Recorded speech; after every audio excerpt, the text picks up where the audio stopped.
the park. Thanks. And there's biscuits.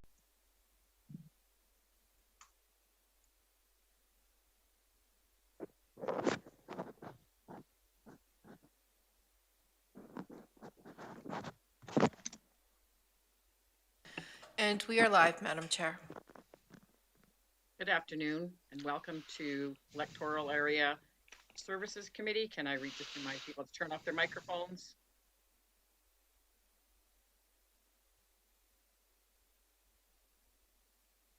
Thank you.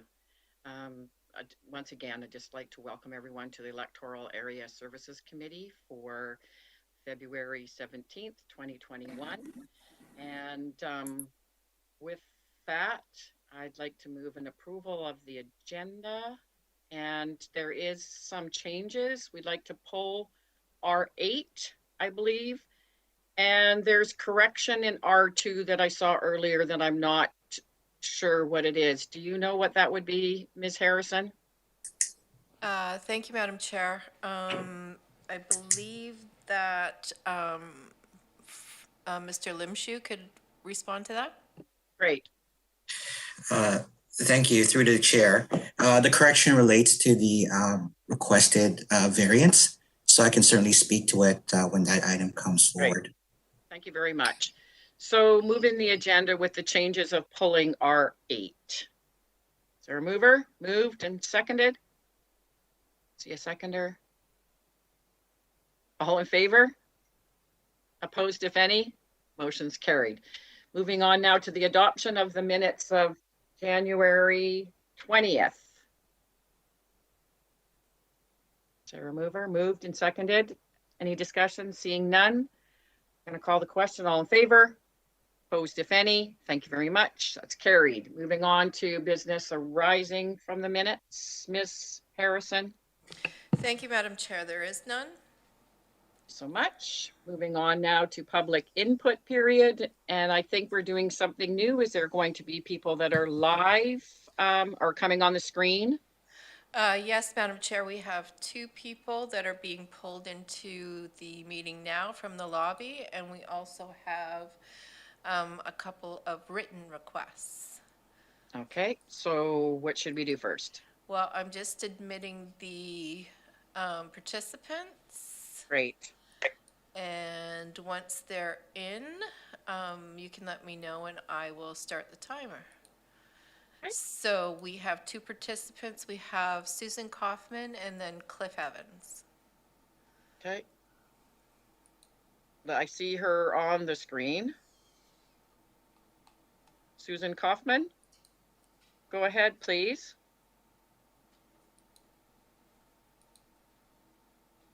You have your microphone on. You're muted. Go ahead with the timer, please. Welcome, Susan. Thank you. Good afternoon, Madam Chair. I'm very happy to be participating live with you today. And I'd like to give a shout out to the staff for highlighting the changes on the CVRD website homepage. I would like to speak to UB1, the Coxsila School site. I would like to reinforce that I support the staff's recommendation as per the staff report. The ideal situation would be to see the VIU Trade School continue in this location. As if noted by Director Sebring at the February 10th board meeting, the VIU may relocate the trade school if this land would become available for redevelopment. In the analysis of the report, staff referred to the CVRD Industrial Land Strategy 2019 and the importance of this parcel should it become available. It would seem prudent that the CVRD would direct staff time and resources to supporting a community business study for the highest use of this large parcel of land and the overall direction for the Coxsila Business Park, Eagle Heights, as Director Nicholson noted at the board meeting. I would also like to provide a general comment on land use and bylaw enforcement. There is a misconception by some persons living on rural properties that they can do what they like. They seem to be either unaware or don't wish to abide by the zoning bylaws or OCPs. It would also seem prudent that the CVRD could or should be more proactive with education and exercise caution when granting DPs and DVPs to avoid the potential for abusive zoning. Thank you. Thank you very much for your input, Ms. Kaufman. And we move now to Mr. Evans. Welcome, Mr. Evans. Go ahead, please. Good afternoon, Madam Chair. Good afternoon. In this afternoon's meeting is R13 and in the attachment is a soil deposit report. The report reads like everything is operating just fine, but in reality, there is no information in the report that tells you what's really going on out there. The Type C soil deposit site is in a residential neighborhood, has to change as it causes a multitude of problems with a truck jake brake noise, backup alarms, beeping all day long, dust, smoky, stinky diesel engines, roaring, and the fumes hanging around the neighborhood. Soil is not being deposited as per professional standards and instructions approved by the CVRD. No professional supervision to regulate how high the soil is being piled or how it is being dumped. The Strata residents tried to reason with the soil deposit owner to operate in accordance with the CVRD regulations, but that didn't work. The Strata had to, at last resort, promise a Supreme Court of BC injunction to operations if operations weren't shut down immediately. The site is now shut down. Our homes are supposed to be our safe places, but that line has been crossed when one member of the Strata just happened to have his pickup truck torched right in front of his home at 5 a.m. on a Sunday morning. His house was in danger of catching fire, so he jumped in the burning truck and managed to move it further away from his home. How do you think this family feels? This arson is being investigated by the RCMP, but so far there is a criminal on the loose. When the residents do complain about shortcomings of the operations, they get ridiculed. This has to stop right now. As citizens can't live normal lives and live constantly in fear. In some cases, the counts of trucks depositing soil by citizens don't add up to what is reported to the CVRD. And with quick calculation, it looks like the soil permit holder has already filled his permitted allotment of soil. In another case, demolition waste was being dumped by bin trucks at a soil deposit site. Point of order, Madam Chair. 3 minutes are up. Thank you so much, Mr. Evans. We have two more. We have no more virtual participants, but I have 2 submissions in front of me. Okay. And we have 11 minutes remaining. Okay. How much longer would you? Okay. Thank you. Go ahead with your submissions. Thank you, Madam Chair. The first one comes to you from Bernard Yearlink, and it's in regard to item R13, and it reads, one of the problems with the soil deposit permits is that there is no monitoring by the CVRD that the proposed soil deposit plan is actually being followed.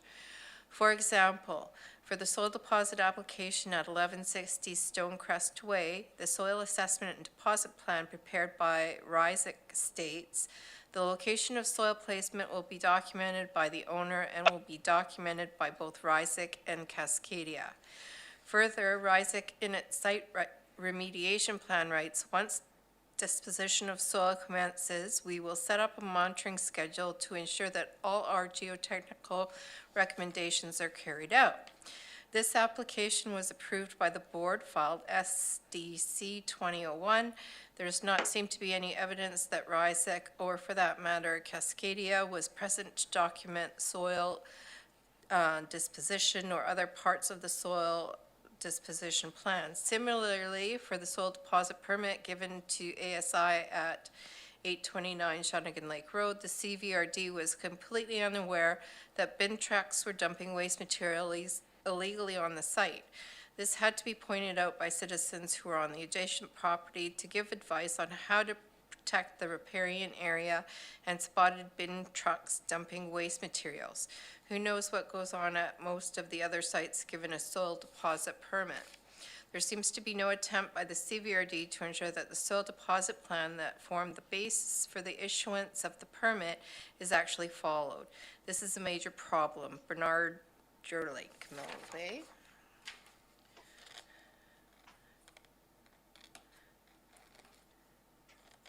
And this one comes to us from Shirley Asselford, and it reads, Electoral Area Services Committee. I would request that a review of the soil deposit bylaw and explanation as to where the new funding stream is being spent be offered to the public. While I applaud the CVRD's efforts to regulate a previously unregulated activity that clearly requires oversight, I believe that the result of the bylaw has not provided the electorate with the protections to their environment, property values, and quality of life that were envisioned at its inception.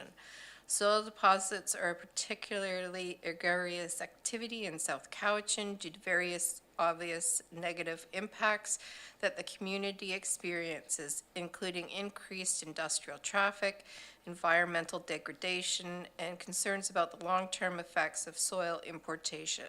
Regard, Shirley Asselford. And that concludes the written submissions. Thank you so much. And is there time left? Madam Chair, I wonder if I could interject here. If we have time, could we ask Mr. Evans to finish off what he was saying? Is there any time, Ms. Harrison? There's 4 minutes left, Madam Chair.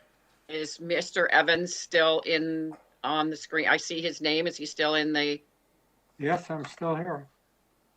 Go ahead, Mr. Evans. There's a few minutes left. Okay, so I think I left off where in some cases the counts of trucks depositing soil by citizens don't add up to what is reported to the CVRD. And with quick calculations, it looks like the soil permit holder has already filled his permitted allotment of soil. In another case, demolition waste was being dumped by bin trucks at a soil deposit site.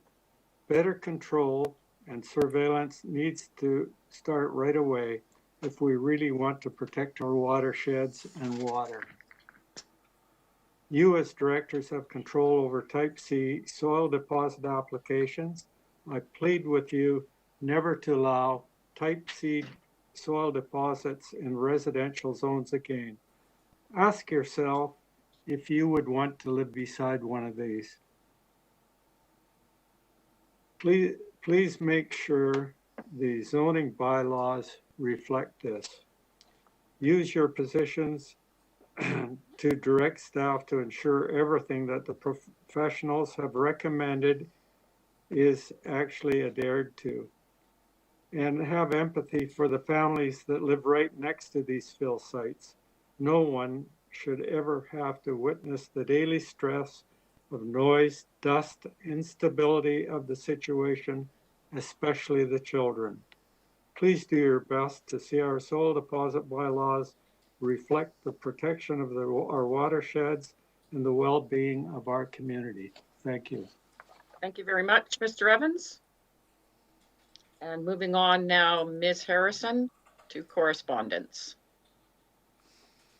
Thank you, Madam Chair. The first item of correspondence is item C1, grant and aid request for Electoral Area B, Shawnigan Lake. And the recommendation before you is that it be recommended to the board that a grant and aid Electoral Area B, Shawnigan Lake, in the amount of 500 be provided to Francis Kelsey Secondary School Dry Grad Committee to support the 2021 Francis Kelsey Secondary School Dry Grad celebration. It's been moved. Second. All in favor? Opposed, if any? Motion's carried. C2, Ms. Harrison. Thank you, Madam Chair. Item C2 is a grant and aid request for Electoral Area C, Cobble Hill, and the recommendation before you reads that it be recommended to the board that a grant and aid Electoral Area C, Cobble Hill, in the amount of 800 be provided to Mill Bay and District Conservation Society to support the operation of the Society's coho salmon conservation project. Thank you. It's been moved by Director Wilson, second by Director Salmon. All in favor?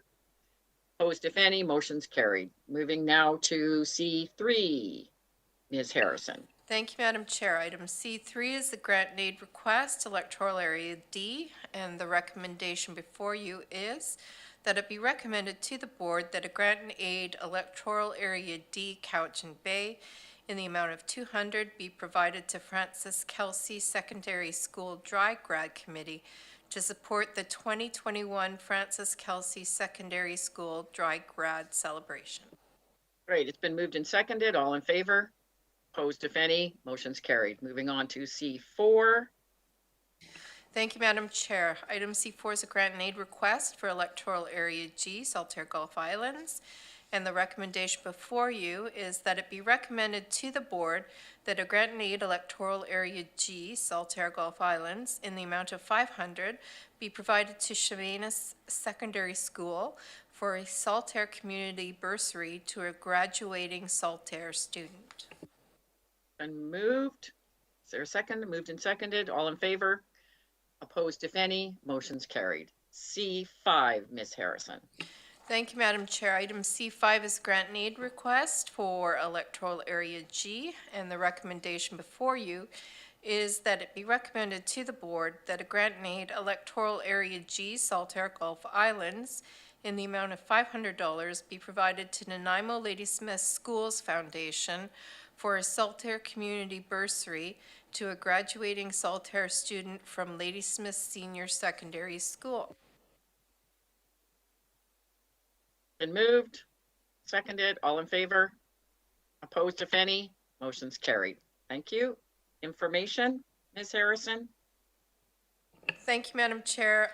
We have two information items. One is the Electoral Area E, Mill Bay Malahat Advisory Planning Commission minutes of January 15th, 2021. And item 2 is the Electoral Area D, Couch and Bay Community Parks Advisory Commission minutes of December 7th, 2020. And both those items are for information. Thank you so much. That's Electoral Area A and D. Is there any questions? Seeing none, moving on to reports. R1, Ms. Harrison. Thank you, Madam Chair. Item R1 is a report from the Development Services Division regarding application number COV21I01, and I'll just bring the applicant in from the lobby. Thank you.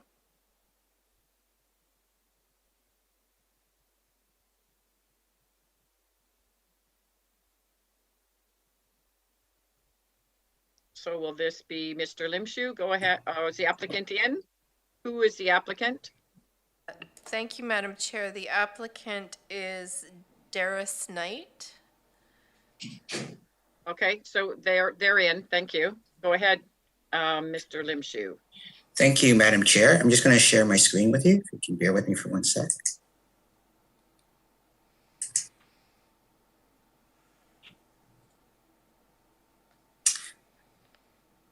Can everybody see that? So item R1 relates to application number COV21I01. The purpose of the report is to consider discharge of restrictive covenant EX044071. So the covenant basically applies to all the properties that are in this red hashed area. So there's approximately 50 properties involved under the same strata plan number. The covenant was filed back in April of 2005 when the parent properties was zoned C4. In December of 2013, the properties were rezoned from C4 towards commercial. Excuse me, Mr. Limshu, could you just make your screen bigger? Just, it's hard sure. to see. It's, yeah. All right. Thank you.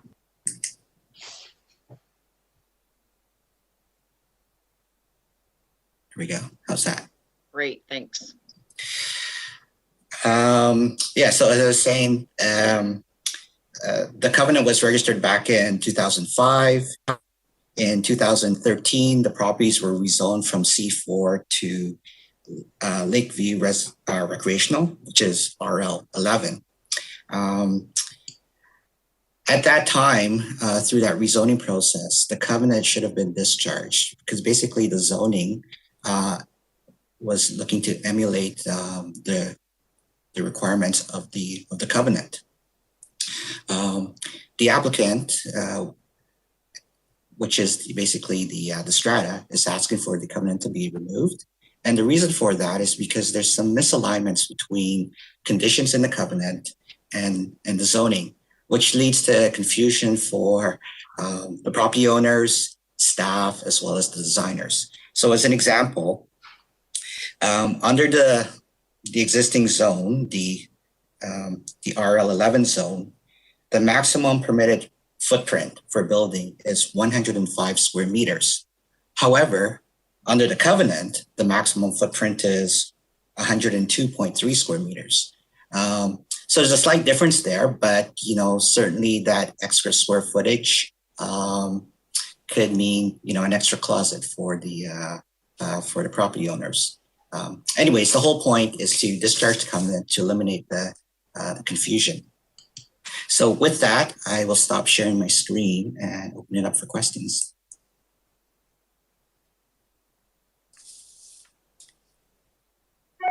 Does the applicant wish to add anything? Darius Knight, interim president for Strata Plan VIS 5772. I believe that Mr. Limshu's report accurately represents the views of the Strata and our membership. I thank you to Mr. Limshu and the committee members for this opportunity. The only thing that I may add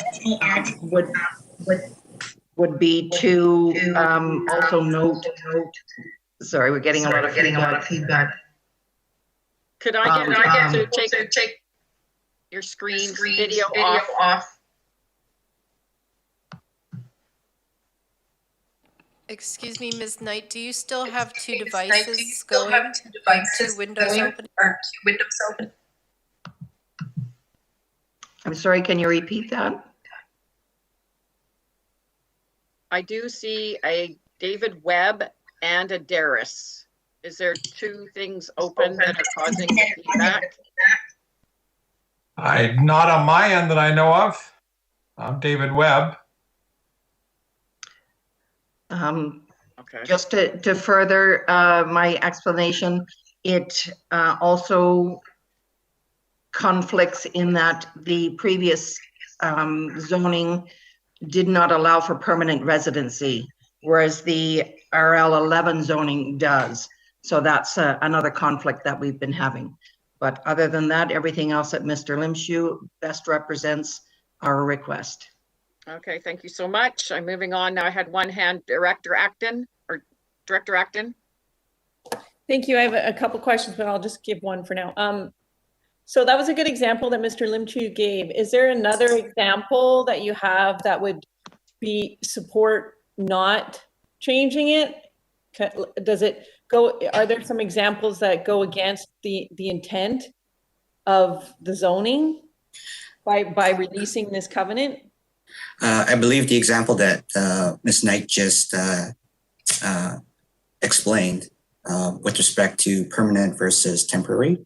So the zoning allows for either temporary accommodation and or year-round living, which is in conflict with the restrictive covenant. So does that, What, Director Acton? so if they have permanent residency, does that go against the community plan for that area in any way? It doesn't go against it does not go against the community plan, nor does it go against the zoning on the property. It is in conflict with the covenant. And, looking at what we've done in the past, we haven't actually been enforcing the temporary accommodation because there are folks that do live in that subdivision year round in accordance with what the zoning bylaw currently permits. The zoning on the property is in conflict with the covenant.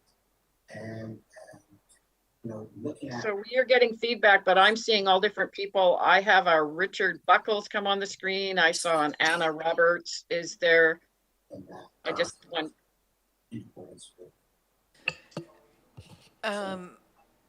Thank you, Madam Chair. I believe these, all of these are presenters that I had moved into the lobby. And now they're back in the meeting. So I'm going to move them back into the lobby and see if that helps.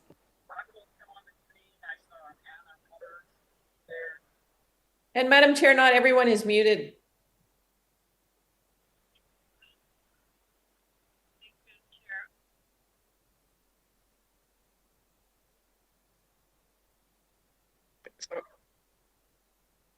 Can you hear me now, Ms. Harrison, to read the resolution?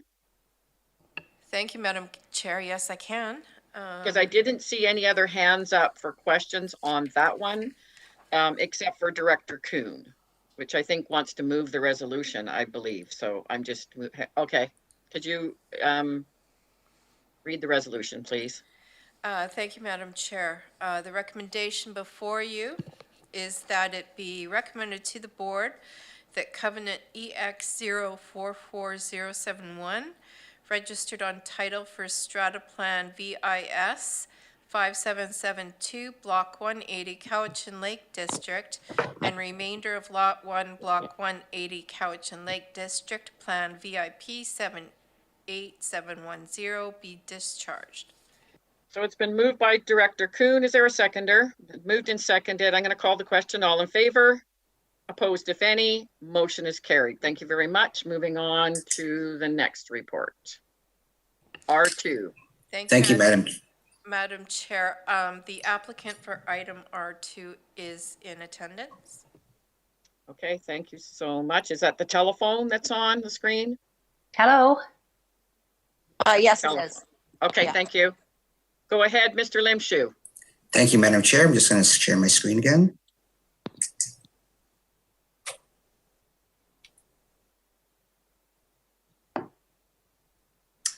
Item R2 relates to application number DVP 19E01. Subject property is located at 4535 Cowichan Lake Road.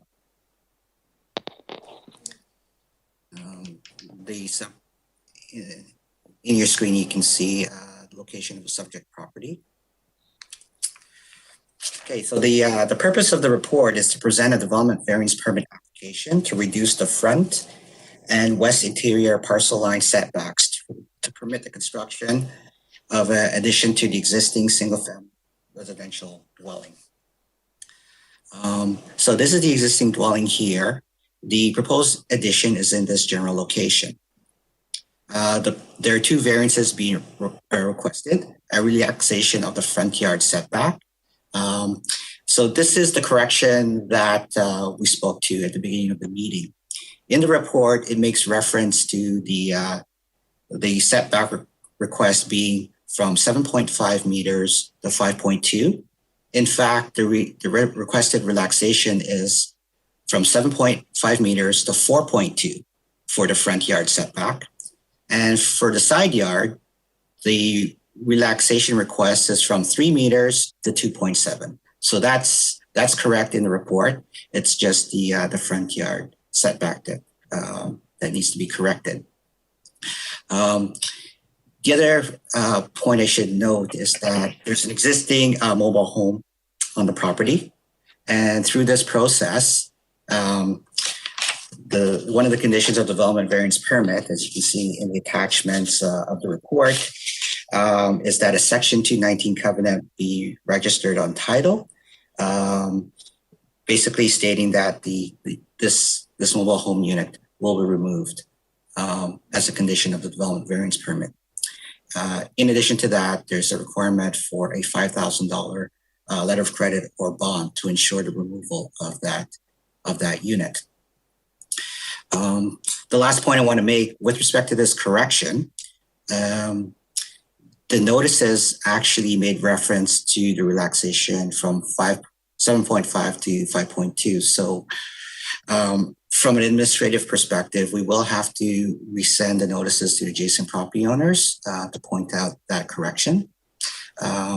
What staff is recommending in the interest of time, should the committee support the proposed development variance permit, that the EAC approve the recommendation of staff, but this particular application does not go before the board until such time we've completed our notice process.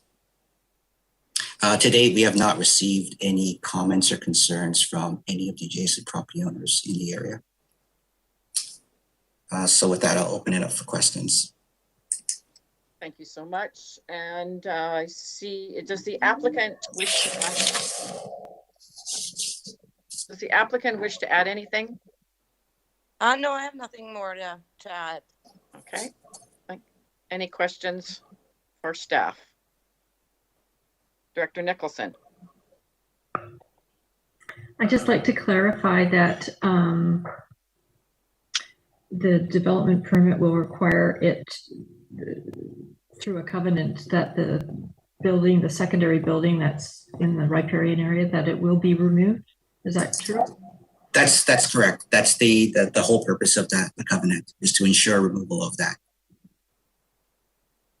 Okay, good. Ms. Harrison, could you read the resolution, please? Seeing no other hands. Thank you, Madam Chair. The recommendation before you is that it be recommended to the board that development variance permit DVP 20E09 for 4725 Appaloosa Way, PID 0331037828 be issued. It's been moved. Point of order, I think that's the wrong recommendation. Yeah, that's the wrong address. It's 4535 Cowichan Lake Road. Oh, my apologies, Madam Chair. I skipped R3.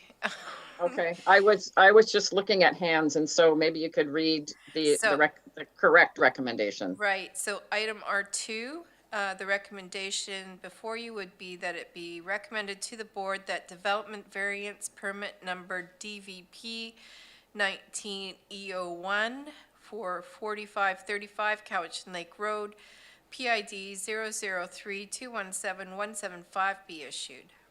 Now that's been moved. And is there a seconder? Moved and seconded. All in favor? Opposed, if any? Motion's carried. And that will go to the next board. Ms. Harrison, when's the next board? February 20. Oh, maybe not. Sorry. You're muted, Mr. Limshu. I guess it depends on the letters that are sent back. Okay. Exactly. Exactly. Like that depends on that one. So that one's a little bit different. My apologies. It depends on the response.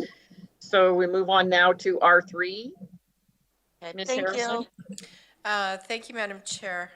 Item R3 is the report from Development Services Division regarding application number DVP 20E09 for 4725 Appaloosa Way for PID 0310378828, and the applicant is in the meeting. Thank you so much. Go ahead, Mr. Limshu. Thank you. Madam Chair, I'm just sharing my screen again.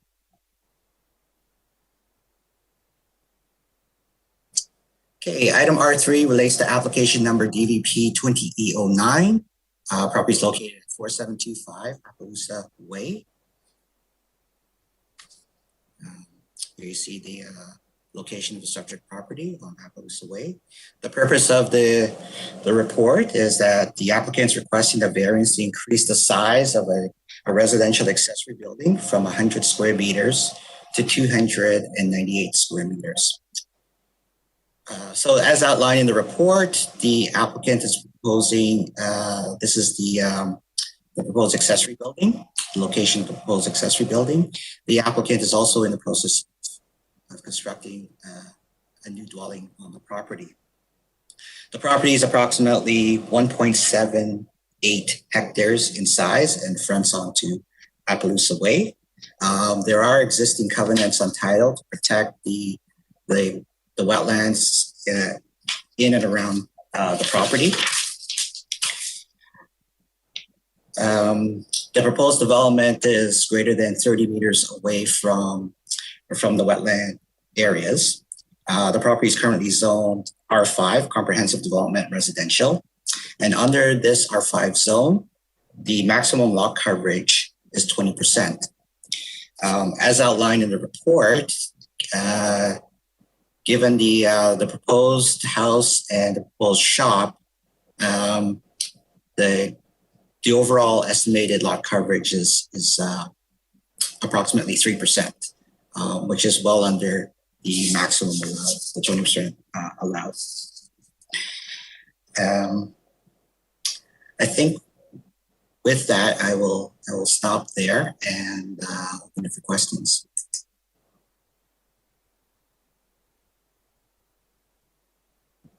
Director Morrison?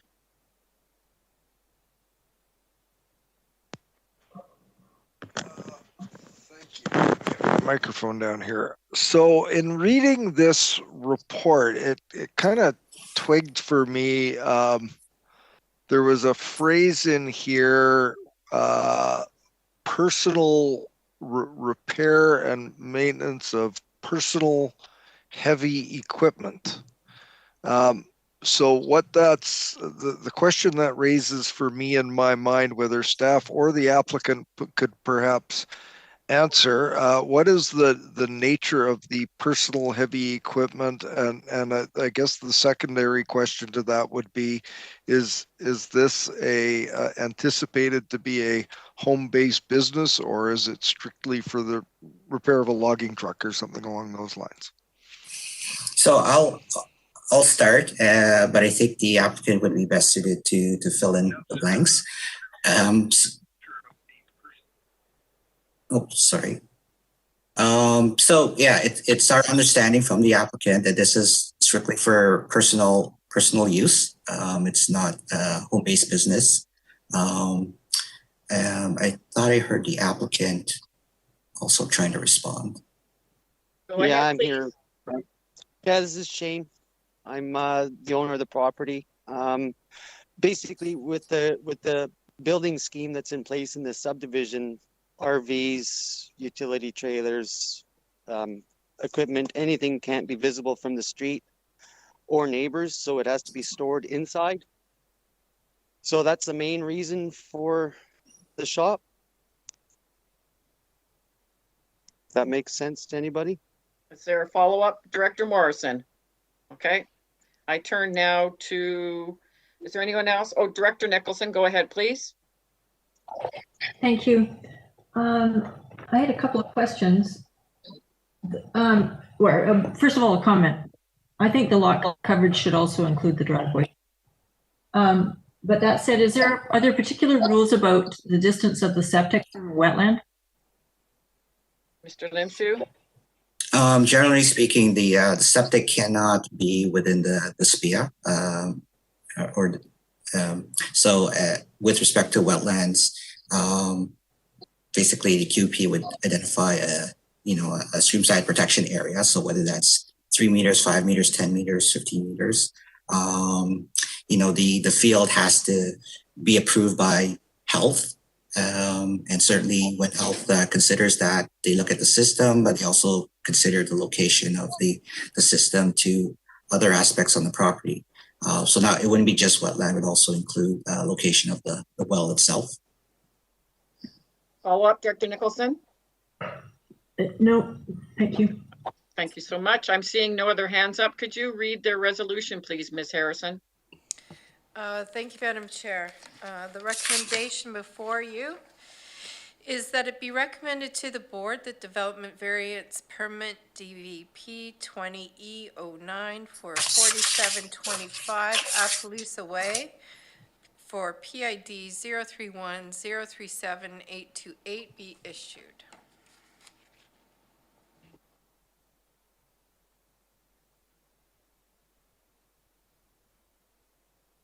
Question, Director Nicholson? I would like to move the recommendation with an addition to it, if I may. So you would like to, okay, go ahead. So my addition would be subject to covenant being put on the building so that it cannot be used in the future. It cannot be used for auto repair, or I'm not sure the correct word that would include machinery repair businesses. Mr. Limshu, can you help with the wording in that, if that's? Yeah, I believe the covenant could basically state that it would basically prohibit auto repair businesses from occurring on the property. So that sounds to me like that would need to go back to Director Morrison.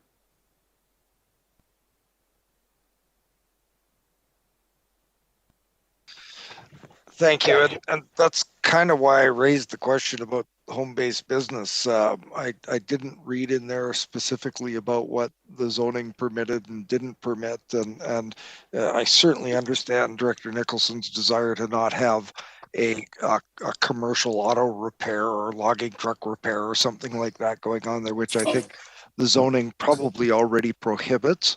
So, I guess the question would be through to Director Nicholson, is the intent of a covenant to prohibit someone from engaging in a home-based business, which would follow under the specific guidelines of a home-based business. And if we're not sure as far as the zoning implications and whether or not a covenant is appropriate to prohibit home-based business, I'd suggest it maybe should go back to staff if that's what the intent is. Yeah, I'm not comfortable with this on the fly with a covenant. I would suggest the same thing to Director Nicholson. To refer, a referral would probably be more appropriate so that we're all clear.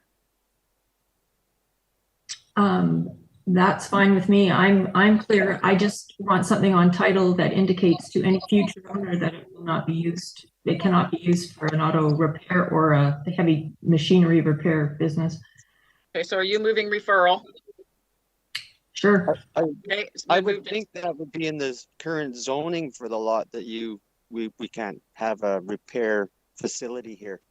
Yeah, I thank you very much, Shane. I just think to be clear for the committee, it would be clearer for us instead of having that covenant on the fly for us. We'd like to see that in writing. So that is all we're doing. We want it to clarify this. So that's why there is a motion on the floor that is to refer.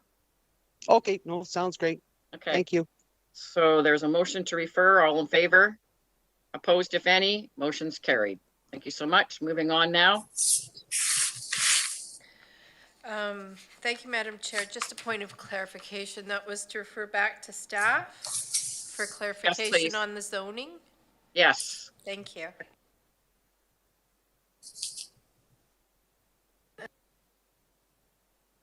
The next item on the agenda is item R4, and it is a report from Development Services regarding application number DVP 2010-7 for 9791 Miracle Way, PID 016771681.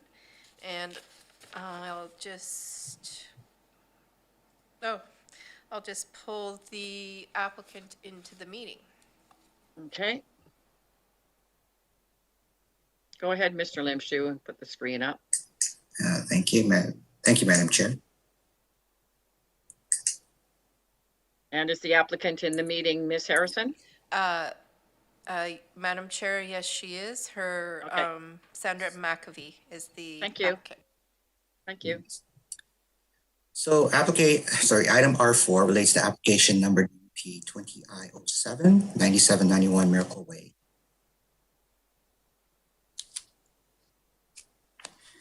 The The applicants are requesting a variance to increase the permitted height of a single-family dwelling from 7.5 meters to 8.7 meters on the property. So the long and short of it is that the applicant wished to build a new dwelling on the site. The intent was to clear the site and reshape it such that it could accommodate the proposed building. Unfortunately, with the thought that perhaps they would need to do some blasting to remove material. Unfortunately, the cost associated with the blasting was relatively high, and so the applicants have come back and they are requesting a variance to the permitted height to increase it from the maximum, to increase the maximum height from 7.5 meters to 8.7 meters on the property. Staff has been out to look at the site. There doesn't appear to be any negative impacts to the surrounding property owners with respect to the requested variance.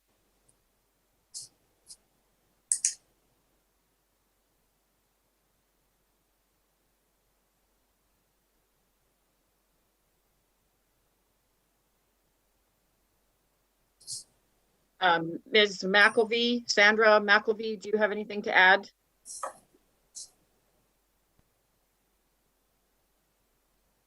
Seeing or hearing none. I don't see her name. So I'm not sure if she was, if she is in. I thought I had heard somebody. Yes, Madam Chair, she's a call-in. I don't see it on our screen. You just need to scroll down. Okay. Well, can she, if she can hear me, she can, if there's anything she wishes to add. I sent a unmute request. I can't unmute her because she's on her telephone. Okay. She just needs to hit *4, I believe. Four or six. *4 6 to unmute so that you're able to add anything if you wish to. 4 or 6, Madam Chair? Oh. Okay. 4 or 6. *4 or *6 to unmute. Now, we'll go ahead if there's any questions to staff. Hello. Oh, hello, Ms. McElvey? Hello. Yes, Sandra McAfee here. McAfee. Go ahead if you wish to add anything. Only that we've consulted all the neighbors, we've submitted letters of approval, and everybody is okay with us.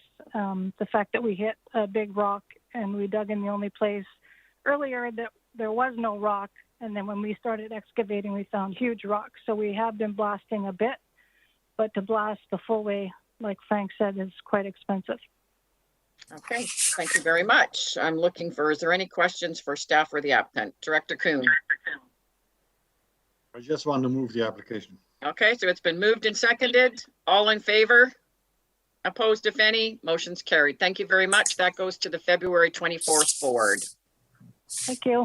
Moving on, you're welcome. Moving on now to R5.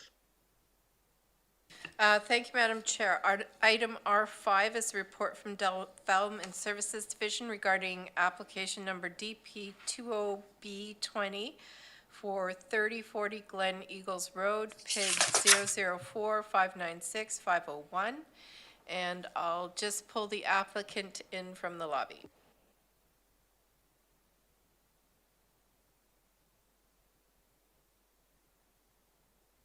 Is that R5, Miss Harrison? Or R6? We're on. I just see it highlighted. I think it was R6 what she read. Yeah. Did R5 get pulled?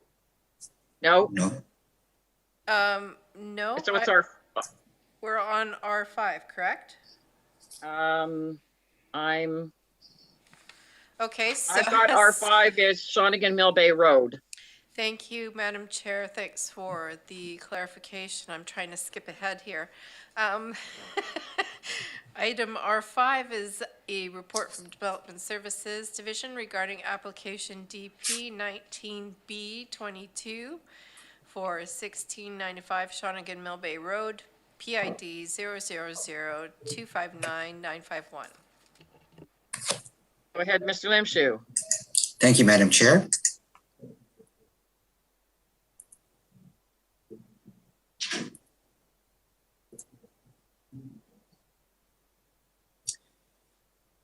So as noted, the proposed application number DP 19B22 relates to 1695 Shawnigan Bay Road. The purpose of the development permit is to accommodate a 3-lot bare land strata subdivision on the property. So as you can see on the proposed development plan, the diagram to the left outlines the proposed subdivision layout. So this is the parent parcel, and the applicant's proposing two additional parcels. They'd be bare land strata.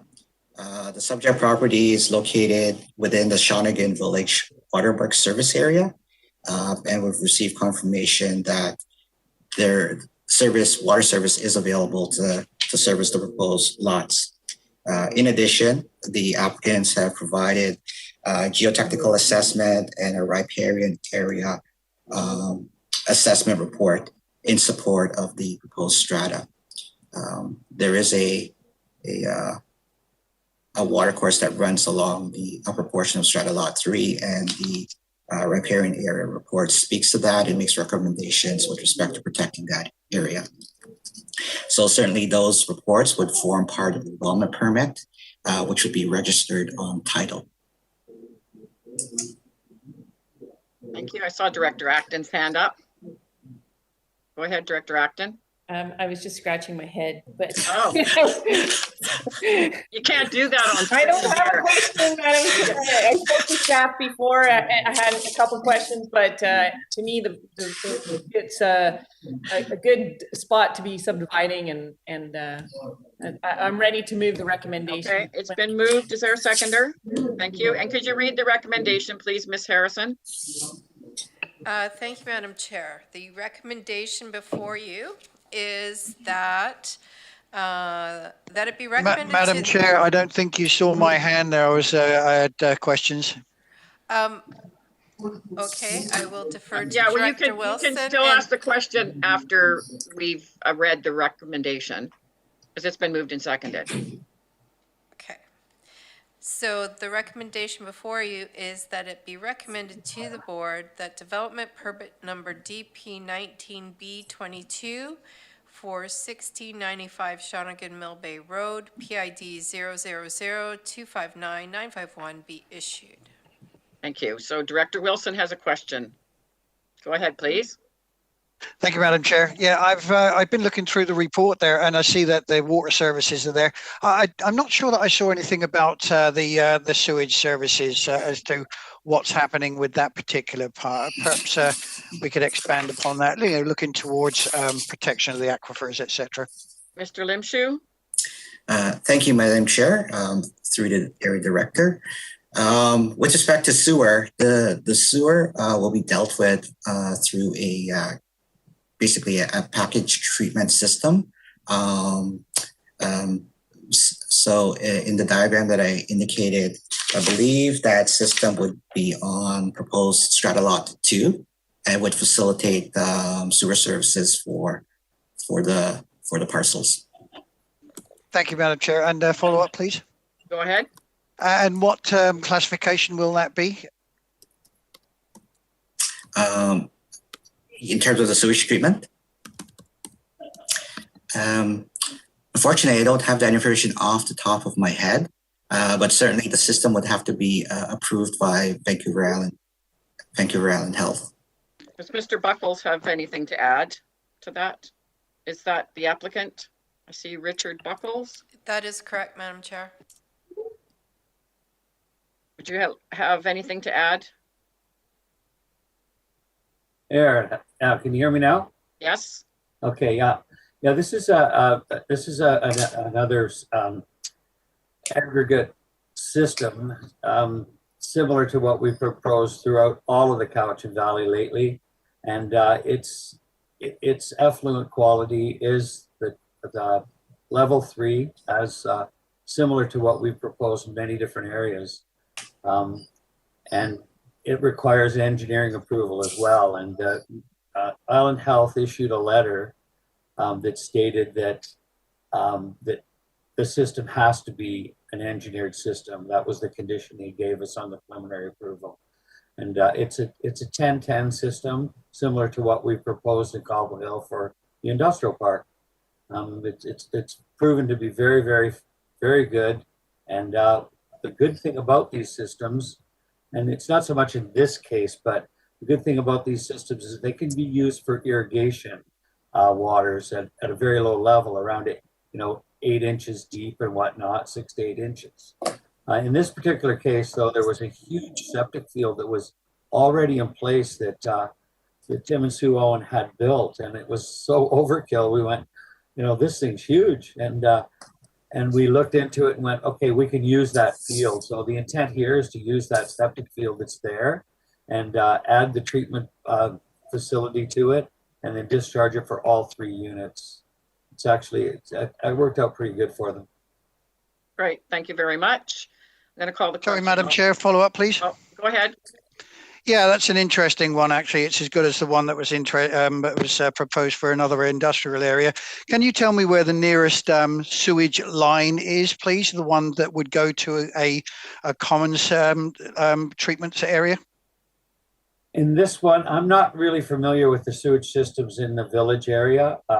I am in the Shawnigan Beach area, but not so much on this side. I think there's a lot of in the village area. There's a lot of individual on-site disposal. Some of them very. So is it possible to run a line into a common treatment center as opposed to building another septic field? Not that I know of in this area. I'd have to look into it. But, yeah, I'd like to investigate that if possible, please. Yeah, I can find out. I can look into it. I know there is some different small systems in the area. I did one farther out near Country Club, farther out Shawnigan Mill Bay Road. It's an independent small system. That was years ago. But as going south, one of the large systems that I know about is for the old Baha'i school, the old Shawnigan Lake School, the Baha'i school down halfway down the lake now. Can't remember who it is now, but they've got a large septic system there. But maybe, excuse me, not familiar with it. Maybe Mr. Dennison could just share with us where the closest. I don't believe there is any CVRD. Oh, Ms. Boyle, go ahead, please. Yeah, so I just looked it up. The closest system is the sewer system, is the Shawnigan system that's to the north, kind of central north of Shawnigan Lake, and there's no systems to the east around that area. That's what I thought. I just wanted to clarify that. Thank you. Yeah, thank you, Ms. Boyle. Could you tell me how far away that is from this particular area? I think it's the Beach Estates, and that's the closer to the village. Go ahead, Ms. Boyle. Let's see, I'm just gonna estimate, but probably maybe 3 kilometers away. That makes sense. Or more. So 3 kilometers kind of bird flight to the corner of the system.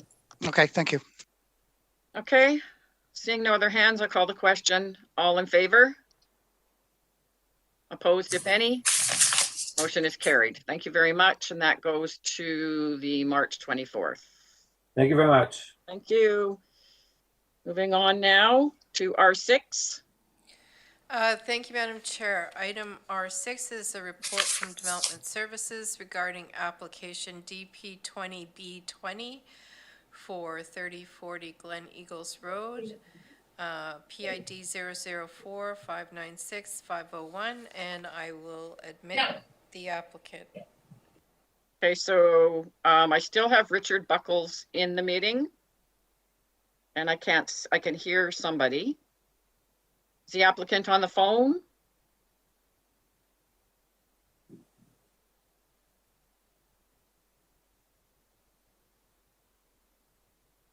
Go ahead, Mr. Limshu, and I'm sure they will be there. Thank you, Madam Chair. I'm just going to share my screen. Okay. So Ms. Harrison, are they in the room? Thank you, Madam Chair. The applicant was Anna Roberts, and she doesn't appear to be in the lobby. We only have one person waiting, and that would be the applicant for R7. I did see Anna Roberts earlier in the meeting, but okay, so should we wait? Now, Oh, great. Okay, go ahead. Go ahead. Thank you so much. We'll just wait for Mr. Limshu to finish his report. Thank you. Thank you, Madam Chair. So item R6 relates to application number DP20B20. The subject property is located at 3040 Glen Eagles Road. The purpose of the application is to accommodate a two-lot subdivision on the subject property. So as you can see on the site plan before you, the property is actually bisected by Glen Eagles Road. The actual subdivision itself is to basically create a new 1 hectare parcel. So that's this area here. Just so that everybody's clear, when you look at this plan, we're talking about subdividing a piece off in this area. So you'll have one parcel here, and the remainder parcel, which is so the total property area is 4.1 hectares. You'd create a new 1 hectare parcel here, and the remaining 3.1 would be this area here.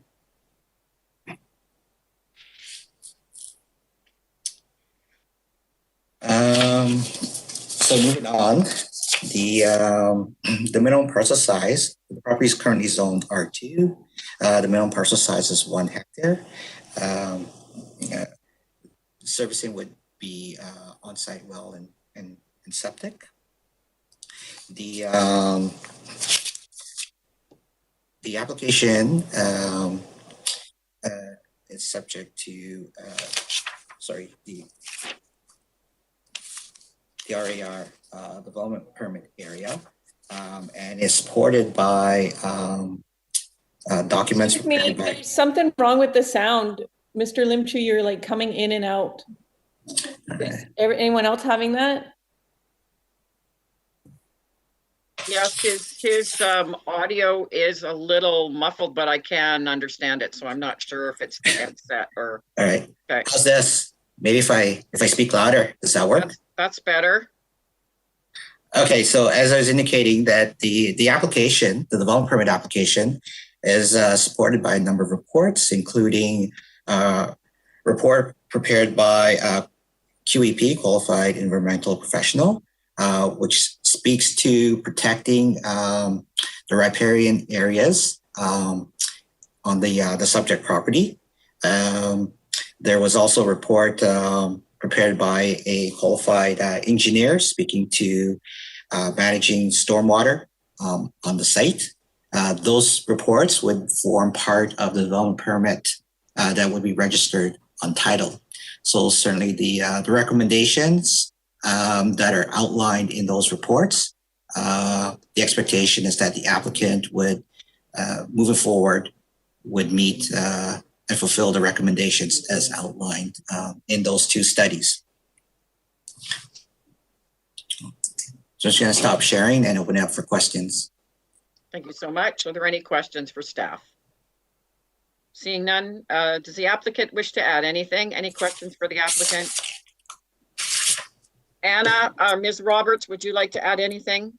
No, thank you very much. Okay, and so it's been moved by Director Acton, seconded by Director Kuhn, and Director Acton would like to speak to it. Go ahead, Director Acton.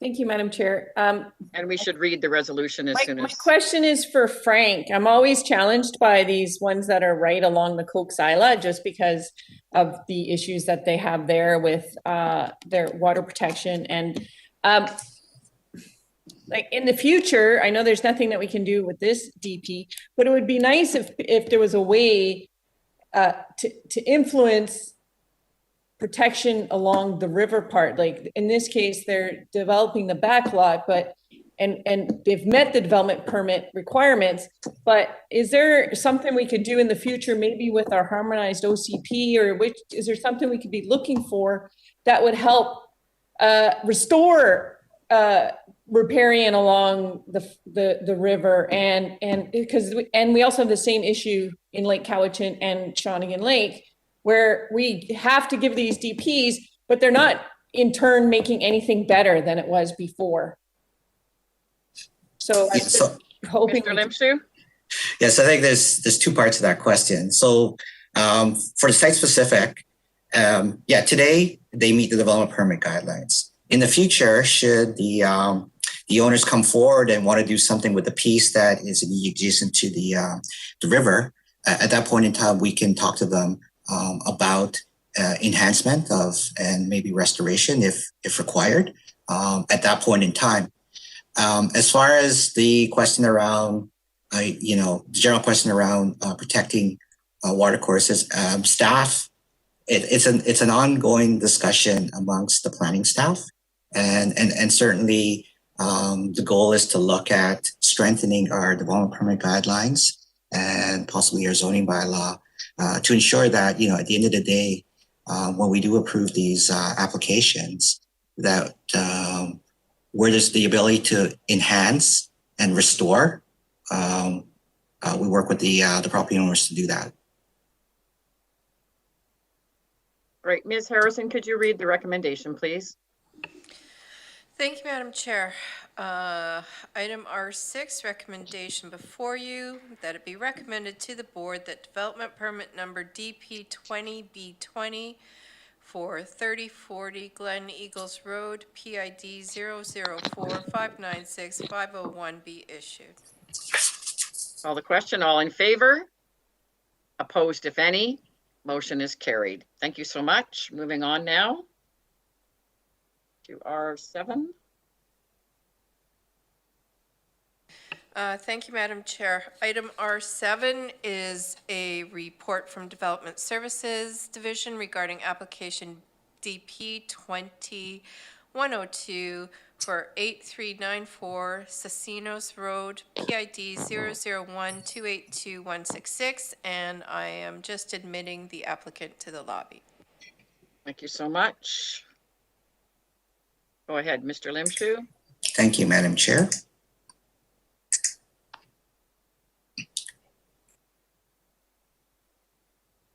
Okay, item R7 relates to application number DP20I02, 8394 Casinos Road. This site should be familiar to directors, as the property was recently rezoned back in January 2021. The rezoning basically redesignated the property from tourist commercial C4 to urban residential R3, which in fact represented basically a downzoning of the property. The purpose of the rezoning at the time was to allow for the creation of one new parcel as presented in the proposed subdivision plan that you see before you. Through the subdivision process, a development permit is required, and that's why the applicant is before you today to seek a development permit to move forward with the subdivision as proposed. The application is supported by a environmental report prepared by a qualified environmental professional. Within the report, it makes recommendations to protecting existing trees in and around the SPIA area, the streamside protection area for the site.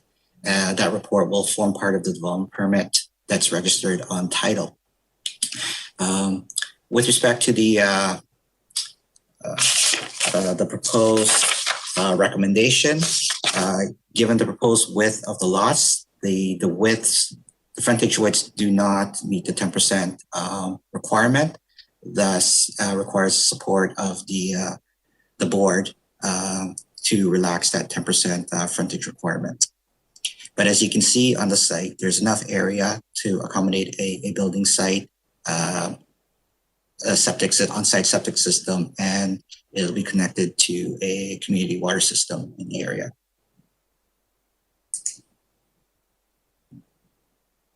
Thank you. Any questions? Any questions for staff?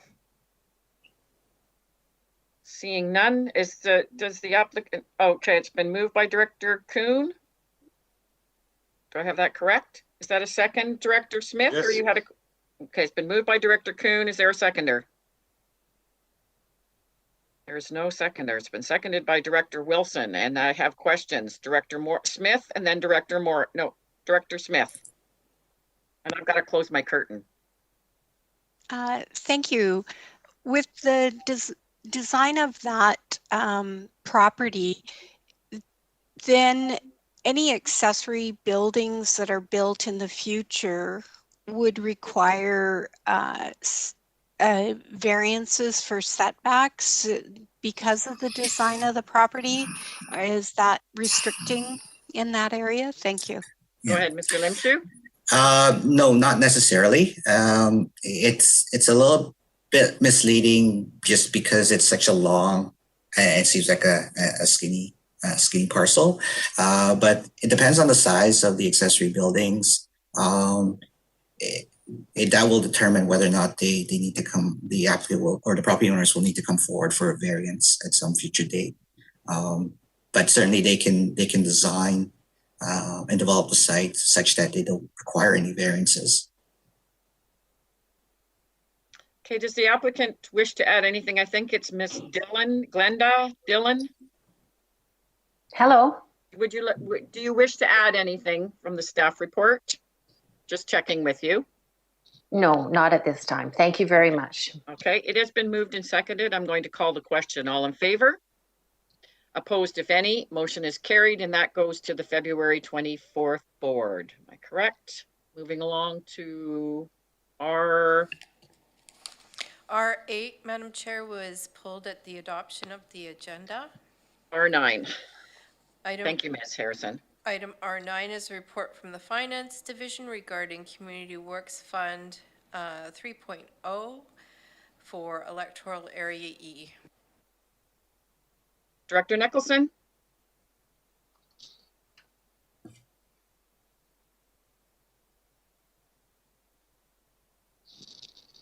I move the recommendation. Been moved. Is there a seconder? Okay, Ms. Harrison, if you could read the recommendation, please. Thank you, Madam Chair. The recommendation before you is that it be recommended to the board that $12,000 of the Electoral Area E Community Works Fund CWF 3.0 be allocated to the hub for a water treatment upgrade on the condition that Cowichan Station Area Association enters into a funding agreement with the CVRD that meets the requirements of the gas tax agreement. Thank you. So that has been moved and seconded. And Ms. Soldero, do you wish to add anything, or are you just there for questions? And I'm not seeing any, so I'm going to call it. All in favor? Opposed, if any? Motion is carried. Thank you so much. Moving on to R10. Thank you, Madam Chair. Item R10 is a verbal report from Director Morrison regarding utilities transfer to taxes, and this is for information. Director Morrison, go ahead, please. Thank you, Madam Chair, and this should be brief. I'm just bringing forward this issue on the behalf of residents, both past and current. This is an issue that was raised previously. There's been an increase in people deferring their utility bills onto their taxes. It's been a tough year for a lot of people. A lot of municipalities have their utility bills show up on their property taxes.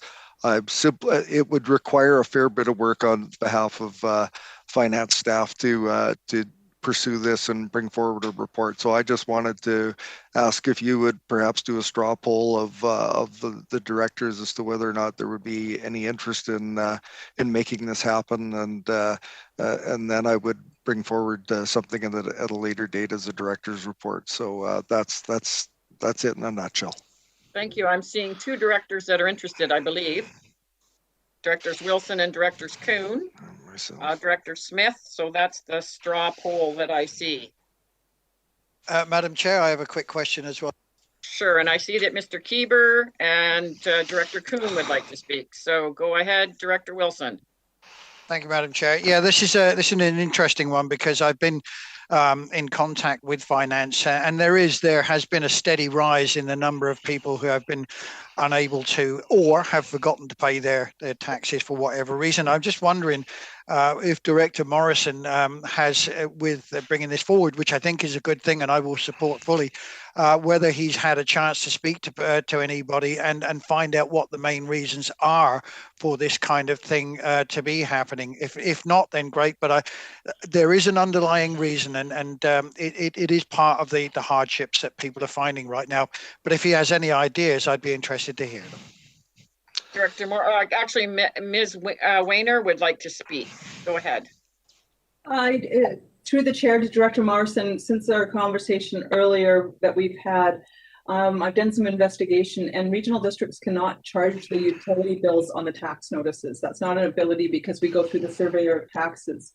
So a report could come back on communication plans or something like that, but we are unable to put the utility fees on property taxes. Thank you. So is there anyone? So Director Kuhn, do you have a question? No. And Mr. Kieber, do you have anything to add? Thank you, Madam Chair. Actually, I was just wanted clarification of what Director Morrison was looking for. Mr. Weiner has clarified what we're capable of doing. So at this point, I'm looking to see what is being asked of staff to do. Okay, thank you so much. So Director Morrison, what are you asking staff to do? Nothing yet. Okay. Okay. Nothing. Thank you for bringing. Thank you for bringing this forward. And I understand a lot of directors that had phone calls on that. Thanks for the information from staff too. So moving along now to R11. Thank you, Madam Director Chair. Smith, just a second. Sorry, I saw a hand come up. Director Smith. Yeah, I thought I was on the list, but maybe my hand was. I didn't see you at all. No. Oh, well, I guess my color matches my background. Oh yeah, it does kind of. Yeah, I better not do that next time. Anyhow, I just was wondering, some of the people get their bills by email, and was there some sort of glitch in the email billing that occurred? That would be a question for staff. And I went back and I looked at my own bill that was paper, and I looked at the date I received it because I tend to write on the bills the date that I receive them, and then I write the date that I pay them. So I didn't see any inconsistency in my paper bill. So I was just wondering was there a difference between paper bills or electronic bills? And did we have some sort of glitch happen at that time? Thank you. Ms. Weiner. Through the chair to Director Smith, no, I'm not aware of any glitches that took place so that the emails went out. We've been trying to promote that. I was aware on a couple of cases it seemed like Canada Post was a little bit slow in delivering the bills on that, but outside of that, I wasn't aware of anything. Sir, any other questions? Okay, seeing none. Director Nicholson, your microphone's on. And we can move on now to R11. Ms. Harrison.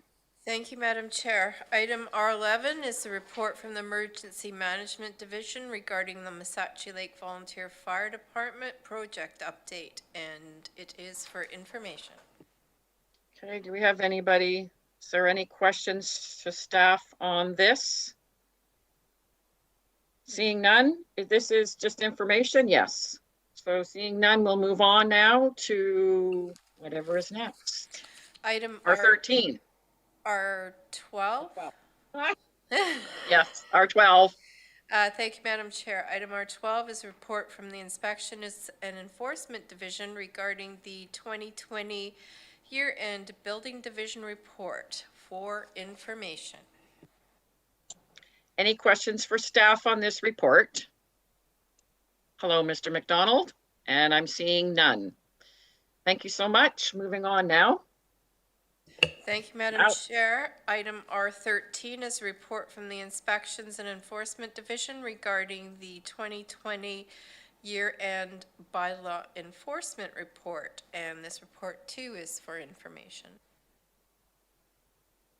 Hello again, Mr. McDonald. I have a question from Director Acton. Go ahead, Director Acton. Yes, I was curious if there was going to be any reports coming forward of our ongoing open bylaw infractions, because we've had some in our community that people are curious about what's been the outcome and has it been enforced? That's a fairly general question. Through you, Madam Chair, that's a fairly I'm general. not sure if I can ask specifically about. I think I can answer that in a sense. So specific matters would have to go to close. We can't speak if there's an open bylaw enforcement file. If it was resolved, we could come forward and say that we have resolved something. But if there is enforcement action and the public is curious what is still outstanding, we can't necessarily share any of that information. So will you be coming forward and closed with the ones that are still open, and we can have a bit of an update on them? I know that when I first became a director, I got an update on all the files that were open, but we haven't had any kind of updates lately. If you have a specific one and the specific one is brought forward, we can bring that into closed. Well, actually, I think it would be good to look at them on a whole, because then you can see, well, which ones what types of infractions are we not able to close? Or, we've been at this table before and we've talked about, do we need to get private investigators? Do we need, how do we support bylaw? What kind of, kind of what's working, what's not working? So this to me, does that sound like an unreasonable request to have that discussion enclosed? Kind of an update of what's still ongoing? Through you, Madam Chair, is that the direction that's been given to staff, is to provide a report? I would have a motion to that effect then. If you need a motion, I think it would be good to hear about what's going on in bylaw and what's I have Ms. Cheryl. Maybe she can go ahead, Ms. Cheryl. Thank you, Madam Chair. So we do anticipate this year to do a review of the bylaw enforcement service. So I think some of the questions that are being asked by Director Acton are excellent questions. And I think that the answers will be coming forward. And certainly bylaw enforcement staff could prepare a summary report on open files for a closed session. Keep in mind that they have a significant amount of work underway. So there may be a lag in the turnaround time on that, but we can aim to get you that information as soon as possible. I would say that if there are specific types of infractions that you're most interested in, that you could ask for a more tailored report, and we would be able to perhaps bring that information to you more quickly. I have Director Morrison and then Director Salmon. You still want to? Thank you, Madam Chair. Ms. Breen, it's your microphone. Thank you. Go ahead. Thank you, Madam Chair. And I'm not looking for specifics, but perhaps a little clarification or a for example or for instance from staff as to how some of the issues that you address, how they're actually addressed on the ground when you interact with the residents of our communities, because there's a perception amongst a segment of our population that bylaw enforcement doesn't do anything.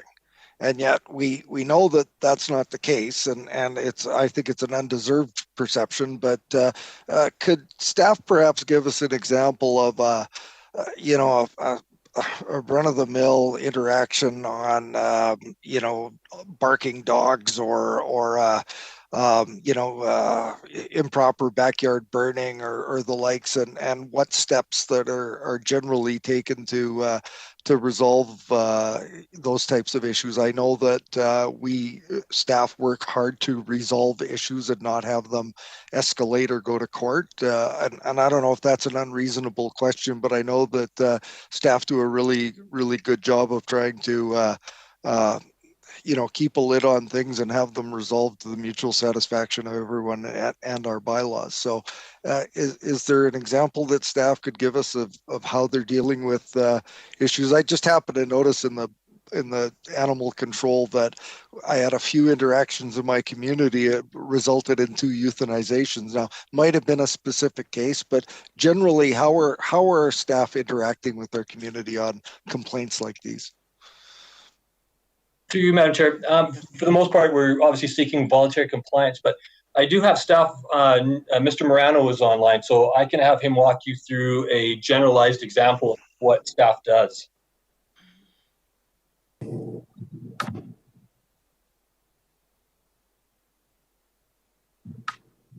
Go ahead, Mr. Morano. Welcome. Hello, Madam Chair. I guess an example would be a typical noise complaint where we get a complaint, get some detail, we attend the property. Assuming it's the first time offense, we'll give the person information about the bylaw and maybe give some instructions as to correct the situation. Noise bylaw is a somewhat subjective bylaw, so we're trying to get to a point where the noise is either eliminated or reduced to a point where it's not disturbing anymore. So then we throw it back at the complainant, inform them of what we've done, and at that point we will conclude the file at that point until we hear otherwise from the complainant. If we do hear, then we'll follow up, and it could lead to more formal enforcement, which could lead to like a letter, ticketing, and legal action if need be. That's just a very general noise complaint process.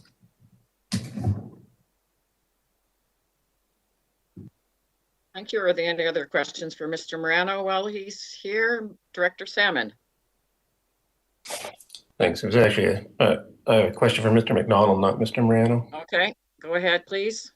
Yeah, Mr. McDonald, so just do you have a brief update on the soil bylaw review process and whether we can have another maybe a legal workshop on that? To you, Madam Chair, what I'm doing right now is I'm putting together a presentation that will be for a special ESAC session, and then we'll follow that up with what comes out of that meeting to forward to legal counsel and proceed with amendments with the soil bylaw. Okay, thank you. Director Acton? Yeah, that's a good, thank you, Madam Chair. That's a good question.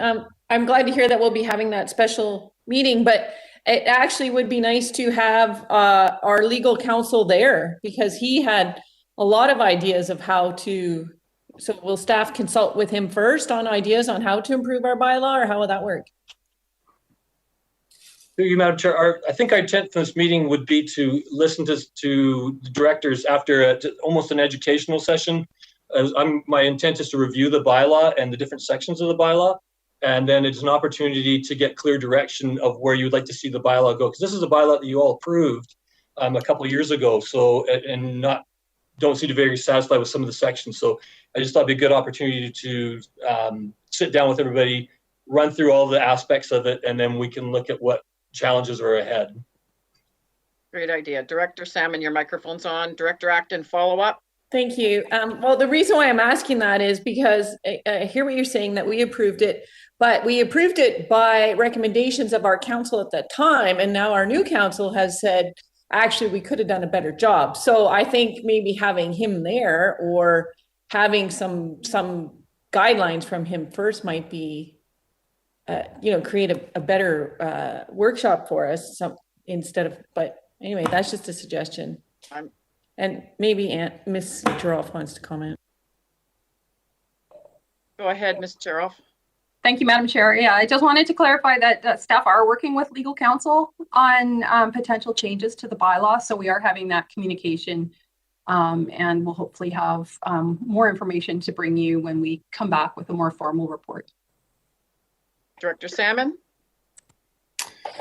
Yeah, I also, just along the same lines as Director Acton, because the brief we saw from Don Lidstone in July, I believe, had quite a bit of new information as far as prohibitions and restrictions that we weren't aware we might have the power to do. So as long as those are incorporated into our review session. I don't know if it's necessary to have Mr. Lidstone there right at the spot, or whether we'll be going back to him with more specifics after that. But so we will be getting an update, staff will, and then we'll get direction. Then we can give the staff directions at that time. That's what I'm hearing. So it'll be a process. Okay. Always is in local government. Director Nicholson. So I'm sorry, when can we expect that? Mr. McDonald. I'm hoping to have that with, I don't know if I can make the next, with the 2 week, I don't know what the date of the next meeting is, but hopefully mid-March. I think this is a really high priority. Can I ask another question? Go ahead. This is through you to Ms. Cheryl. I would really appreciate the opportunity to provide input to the scope for the review of the bylaw enforcement program before it happens, if that's possible. And what would be the timeline on that, do you think? Ms. Cheryl.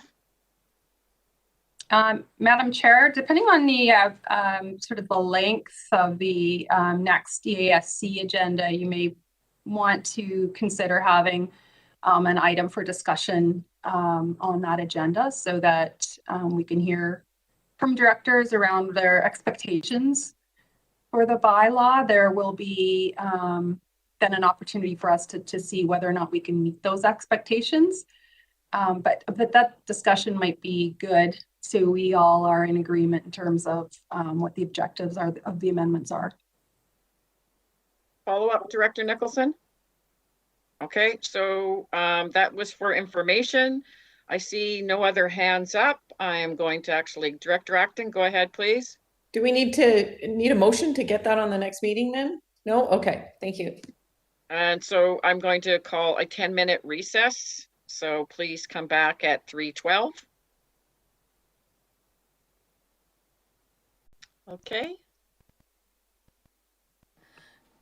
We're not live yet, Madam Chair. Okay, not a problem. I believe it's Ms. Cheryl. We are now live. Thank you. Welcome back. And we now are turning to R15, Ms. Harrison. I believe it was R14, Madam Chair. Yes, you're correct. Thank you. Okay.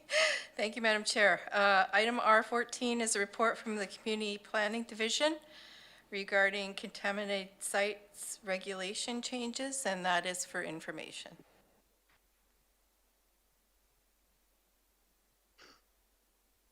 Looking for, does anybody have any questions? Director Salmon? Yeah, thank you. So thank you, Mr. Tippett, for the report. So it looks like, what was my question? Well, so basically, if I have this right, where local government's getting more powers for inspecting when site remediation is complete. And I guess my question is, will that tie into, I think we're reviewing our professional reliance regime and how we use qualified professionals, and I'm wondering if that's going to tie into this as this rolls out.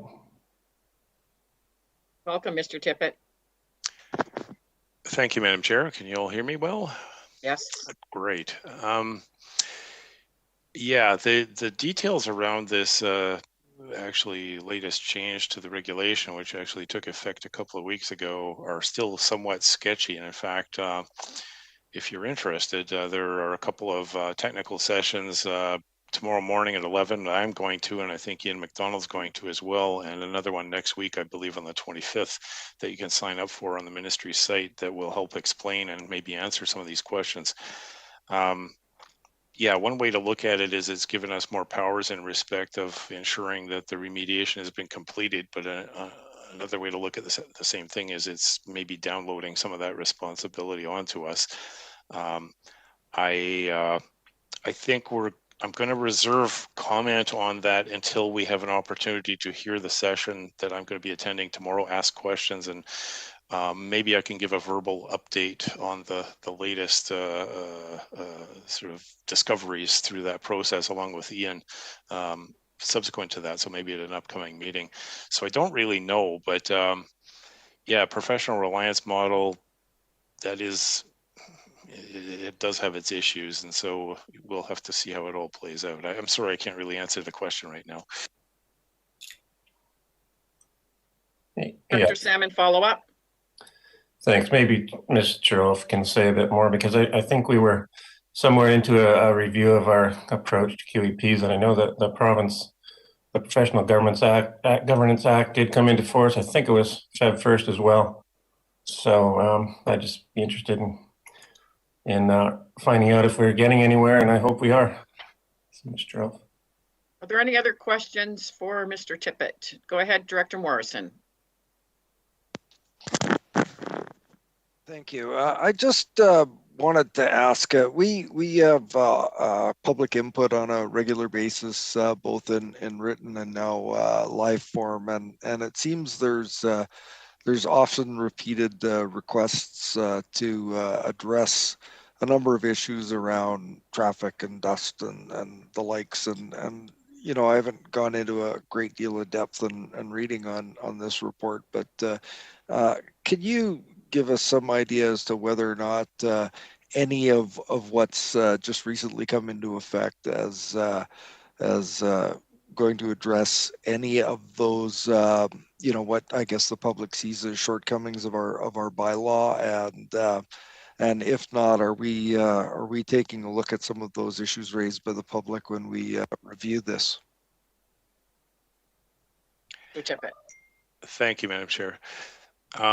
Yeah, this proposed change here is strictly with respect to the contaminated sites regulation, so I don't see it dealing with some of these other nuisance items that are equally important in many ways, or even more important in some communities. But yeah, it's really focused on defined what they call Schedule 2 contaminants on land, and so I don't think it's part of a broader conversation that we need to have about exactly what Director Morrison was talking about. But maybe we can put a plug in during the question period during tomorrow's session about that, but thank you for that.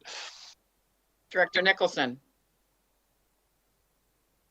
Can you give us any idea of the volume of work that this is going to entail? Like, I have no idea how many of these kinds of sites we potentially have in the region, and what this is going to mean on a capacity and a resourcing basis. Mr. Tippett. Thank you, Madam Chair.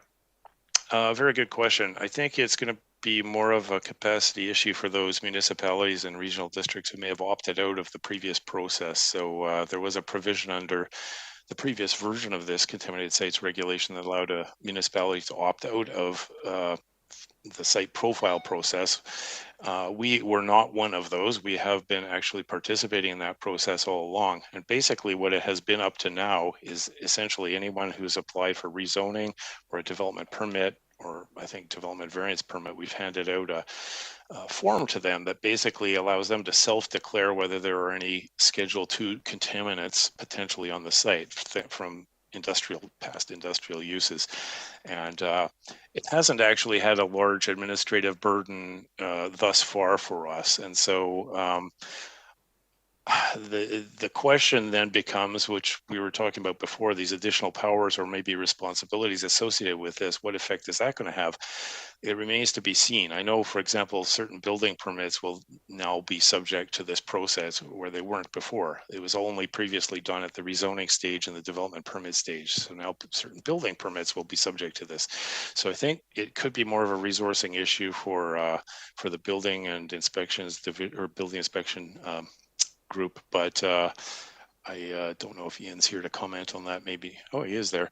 But we're trying to suss that out in some detail to figure it out.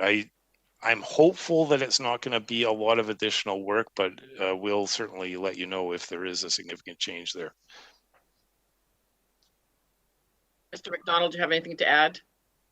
Yeah, just to further comment on Mr. Tippett, I was in contact with our consultant yesterday, who will also be on the call that we're in on tomorrow. And even our consultant and his peers are somewhat confused by the actual language that's come down. So I've asked them for clarity to help us go forward. So hopefully after we've had this meeting tomorrow and then some follow-up that I'm going to have with our consultant, we'll be able to report back with some better clarity. Thank you so much. I'm seeing no other hands up. That was for information. We'll move on now. Thank you. Thank you, Madam Chair. Item R15 is a verbal report from the Community Planning Division. Regarding community planning update, and that is for information as well. Okay, is there someone, would that be, Orly, welcome. You're muted.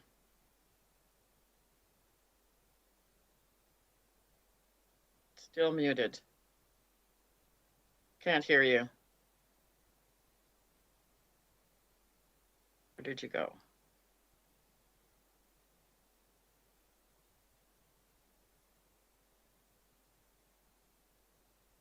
Still can't hear you.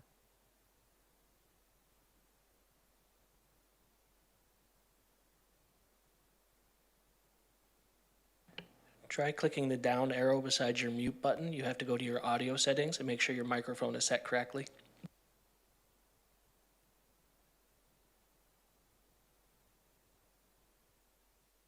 It shows that your microphone is off now, but we still can't hear you.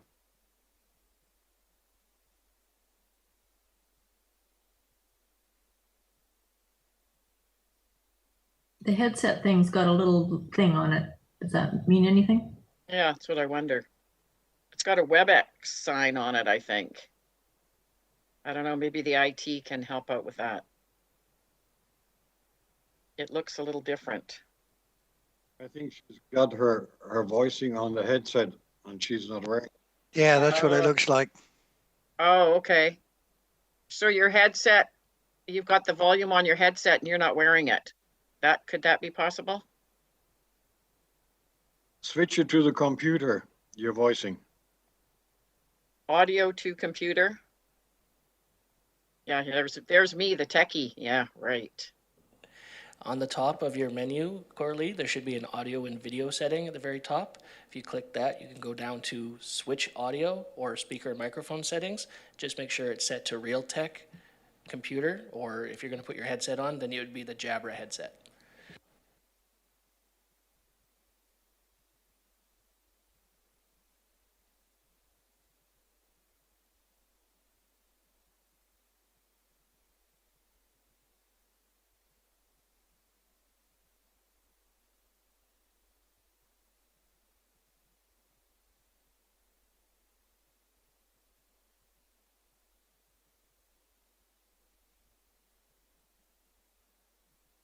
Could we try to get to the next item and then let her figure it out in the meantime? Yeah, answer. Yeah, I think could we go to unfinished business, Ms. Harrison, and then come back to Coralie? Absolutely, Madam Chair. Okay, so we'll just do that. So unfinished business, please, and then it'll help Coralie give her some time to fix the problem. Okay. So under unfinished business, item UB1 is a report from the General Manager, Land Use Services Department regarding Coxila Elementary School disposition. And this item was referred from the February 10th, 2021 board meeting, and there is a recommendation attached. Are there any questions on this? So there is a recommendation. I heard all kinds of positive accolades on it, but Director Nicholson, would you like to move it, or you have a question? Your microphone, you're muted. Just a second, I'm loading up here. Okay. I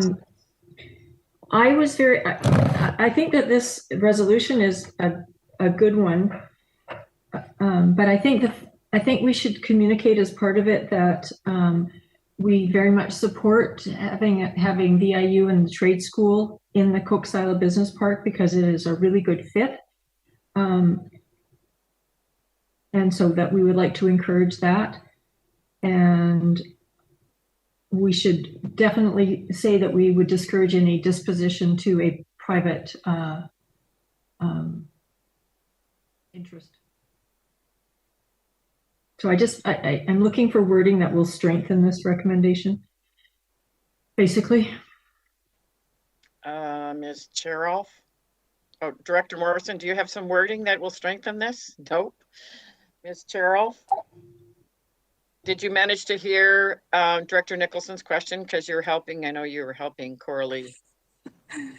I did hear the question, and I just wanted to note that so the resolution was crafted in to be consistent with the language that's in the official community plan, which does indicate that the site should be kept in a sort of a community-oriented use.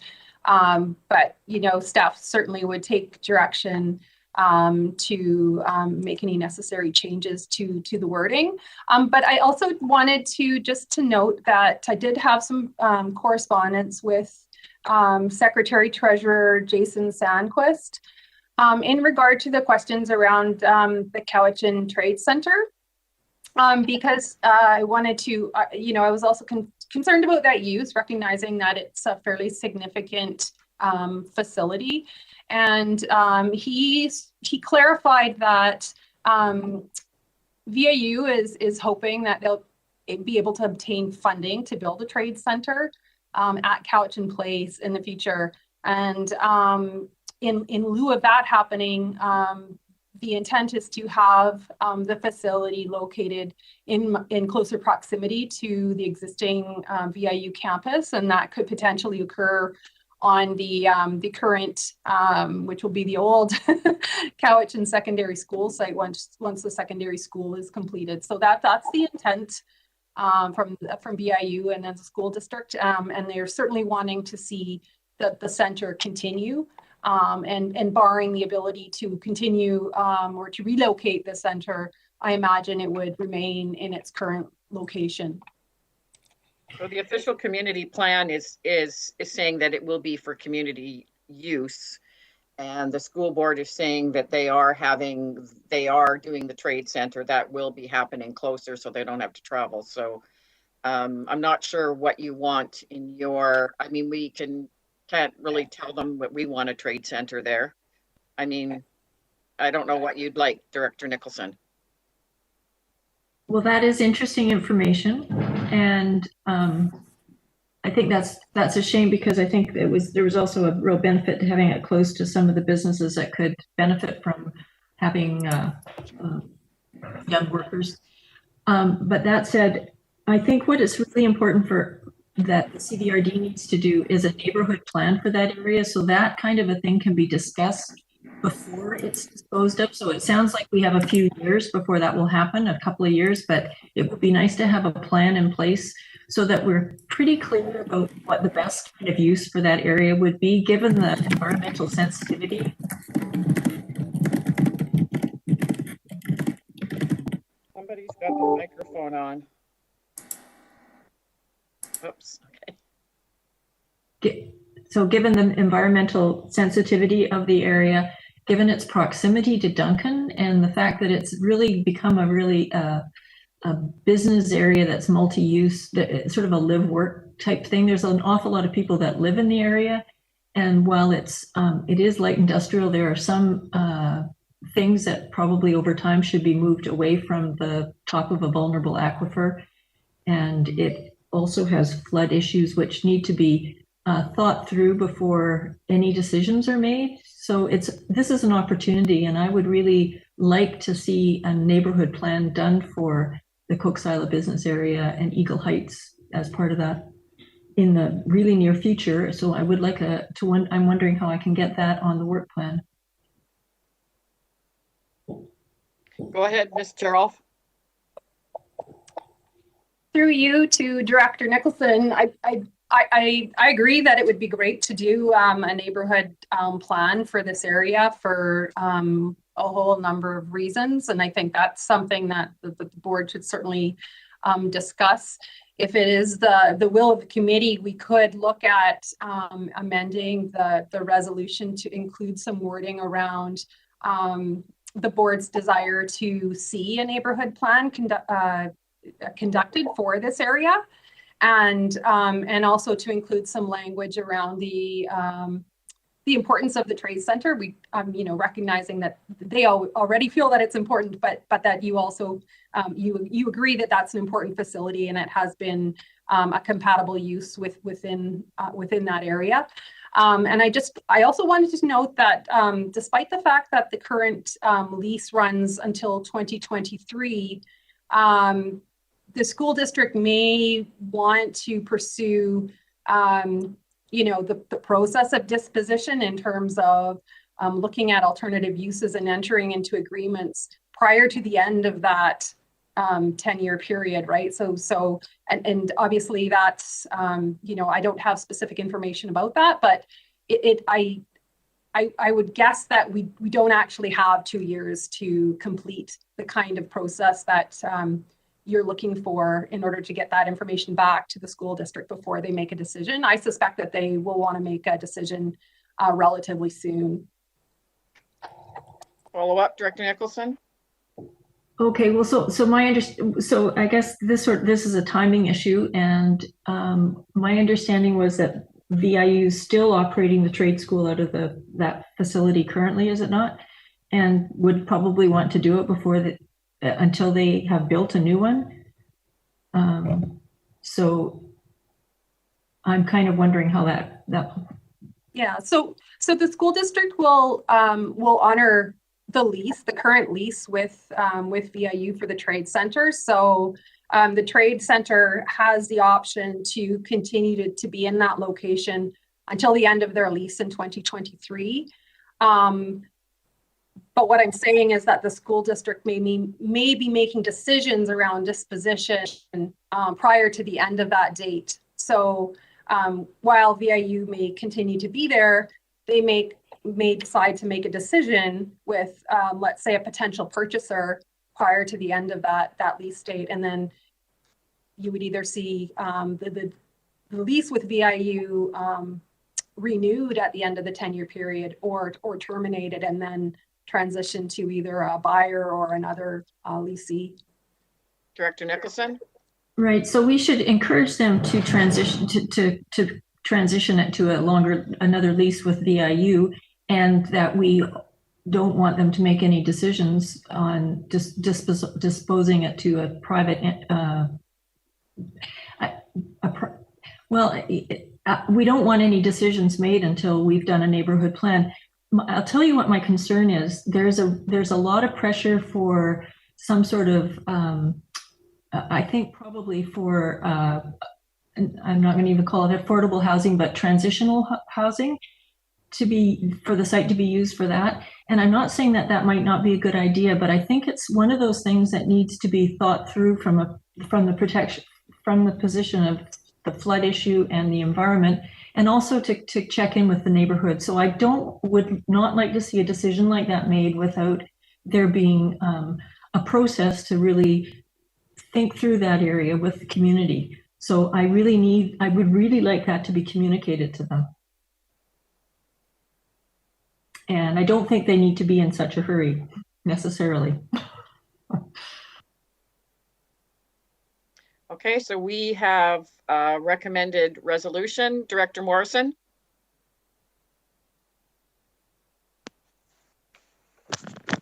Thank you, Madam Chair. So I'm just looking at number 1 in the resolution, and I just raised this as a question in that going specifically to the public agency or to a local community group or association, I know that we've had successful, independent operation of various facilities. I looked at the North Oyster Hall. I look at other organizations that are running essentially public facilities. I know that in my community there was a move away from the administration, upkeep, and operation of my community hall to Couch and Lake Recreation running the Honeymoon Bay Hall. So my question is specifically to the wording around public agency or local community group, and maybe staff might be able to give us a little bit of an idea as to what some of the pros or cons might be in maybe adjusting that wording to whether or not it should be a public agency only, or if we want to keep the wording of community group or association. There are fairly specific dispositions required under Societies Act and the likes for groups that wind up or fail or dissolve. And I don't know whether we want to be recommending that path when it might be a more appropriate path to say public agency. So I would pose that question to staff. Is there a preferred way to keep this in the public domain so that there isn't that chance of losing it through a windup of an association due to, could be lack of volunteers, could be any number of reasons. Ms. Cheryl, who wants to take this? I can respond, Madam Chair. So, so the wording of the resolution, like I said previously, is based on the policies that are in the OCP. I was going to call it the current OCP, but I know that might be somewhat offensive. So they do refer to the uses being kept in sort of the public domain, with preference being given to local community groups and associations, or alternatively long-term leases to appropriate bodies will be encouraged by the CBRD. So if you have a preference for this site to not be sold off, and rather to be retained by the school district and with a long-term lease arrangement to an agency, a public agency, or community group, that's something you could certainly state. I'm hearing that there is an interest to see that we're not losing an asset that might be potentially really important in the future. And it's a bit of a gamble with school sites and not knowing what might happen 10 or 20 years down the road, because you don't get that land back. It's difficult. It would be difficult in this particular area to find a parcel of this size. So having said that, the zoning that's in place allows a fairly narrow range of uses.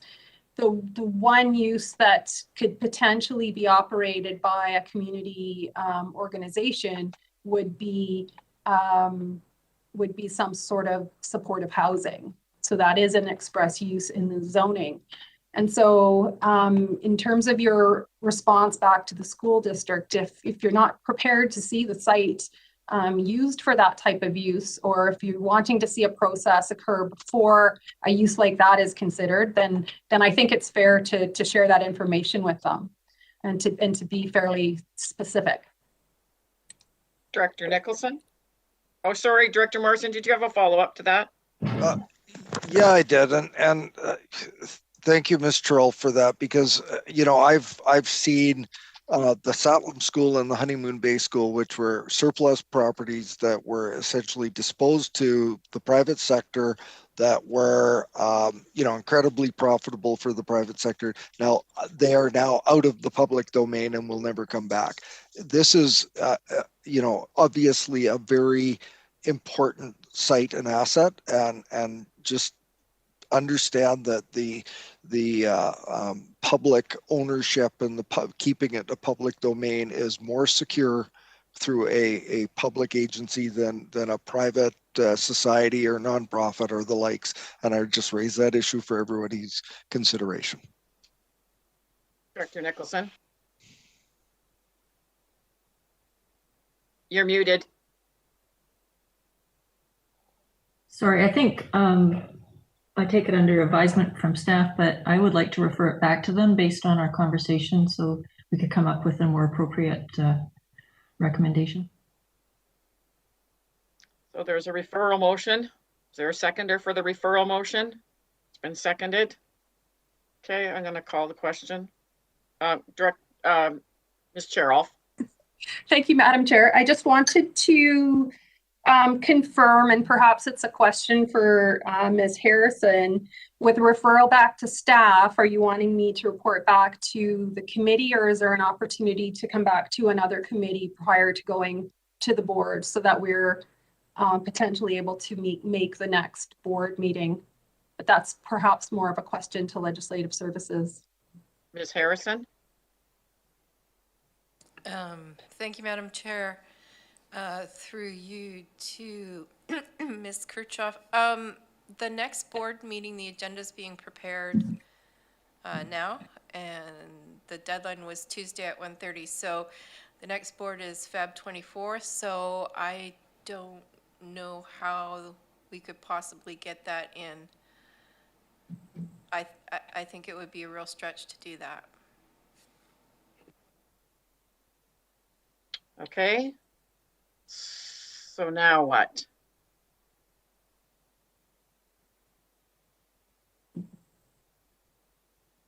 You still want to move with the referral if there's a timeline? There is a timeline, is there not, Ms. Cho?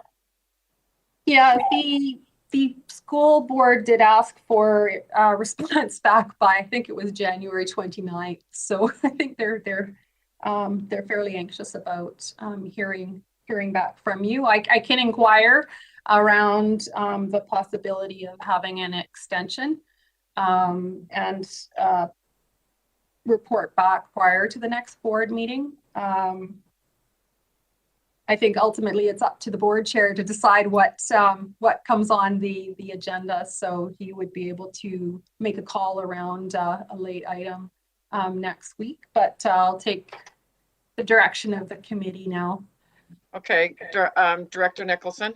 Well, I would really like staff to work on a revised recommendation, and because this has already been to the board once, I don't think it'll be a problem walking it in. And then you will also direct staff if they could ask for an extension from the school district. Well, we already need an extension apparently. But we'll need a longer one because it'll now be it'll be in March, because the February 24th is our board that it won't make it on. But I mean the board chair, okay. Yeah, we could try for the 24th and ask for an extension at the same time.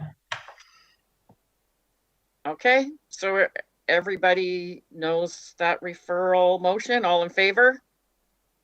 Opposed, if any? Motion's carried. Moving on now, back to Ms. Breen. How are you doing?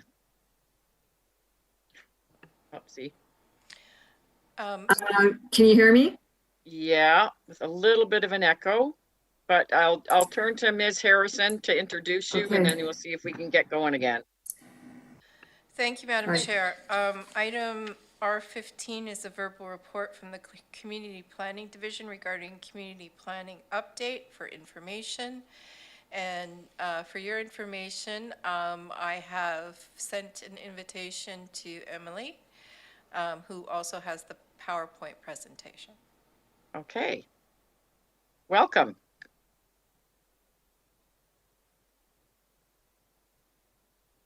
Can you hear me?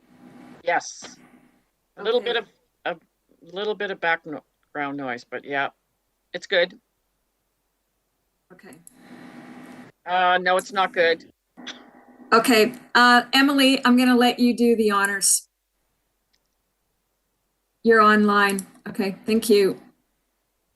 Go ahead, Emily. And somebody's got to put the screen back up. She's got it. I sent it to her. Okay.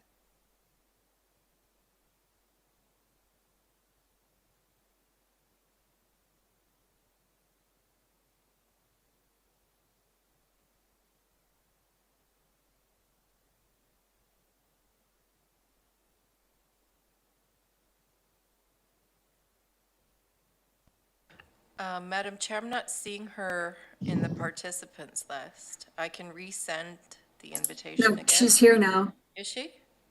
Madam Chair, I'm not seeing her participants list. I can resend. No, she's here now. Is she?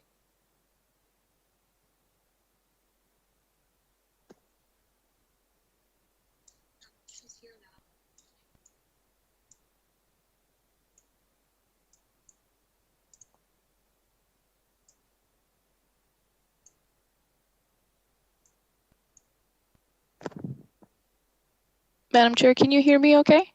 Yes. Okay, sorry, there's some crazy. Yes, it's reverberating. I'm not sure. It seems to be in Ms. Breen's. I'm not sure. Anyway, go ahead and I'll let you know. Thank you, maybe, excuse me, maybe some people might, I've turned my video off because IT has said that sometimes if you turn your videos off, that's helpful. So I don't know if IT wants us to continue that, but go ahead and I'll let you know. Thank you, Madam Chair. So on behalf of Coralie and the Community Planning Division, we just wanted to share with you for information where we are at these days with respect to a variety of different bylaws that we are currently working towards. So number one, you will see that the following bylaws here, these three have been given second reading. The biggest of those will be the Harmonized Official Community Plan for the electoral areas, Bylaw 4270. The second section are the bylaws that are currently under development, which does include, of course, the Modernized Official Community Plan, as well as the Modernized Zoning Bylaw. The third column here, or the second column, but number 3, are the bylaws that are drafted and waiting for staff reports and to bring to committee. So that includes a number of them, including cannabis, for example, river bottom flood management, manufactured home bylaw, as well as 3 different bylaws that the general manager is the author of, and I can let her speak to that more fully.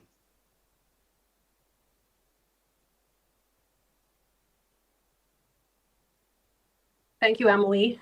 And with the permission of the chair, I can't see her, but so the 2 bylaws that have the GM next to them are actually, we have development procedures bylaw and applications bylaw. It's actually the same thing. So we're working on a new, or have worked on a new development procedures bylaw with our legal counsel and a separate fee bylaw. So I hope to bring those forward soon. We are actually in the process of doing some training with our advisory planning commission, some orientation, and it was mentioned to them last night that our intent would be that we would also have some discussion with the APCs around policies and procedures around different types of applications and referrals to the APCs, which is consistent with your strategic plan. But as you can see here, the community planning division has been really busy. There's a lot of information that is going to be coming to you, and you may want to have a discussion about how you want to receive that information, whether you want this in regular EASC meetings or whether you want to consider these in pieces in special meetings, special committee meetings, where you can have more fulsome discussion. And I think that might be warranted, particularly, when we started to get into discussion around things like flood management bylaws, environmental protection, eagle and osprey nest protection. I mean, these are getting some pretty juicy areas that might generate some good discussion. So I just wanted to put that to the committee for discussion around the potential for how you want to see this come to you, and whether we have the option to do those special meetings. Thank you. So is that the end of the screen, that viewing, excuse me, that we need? Okay.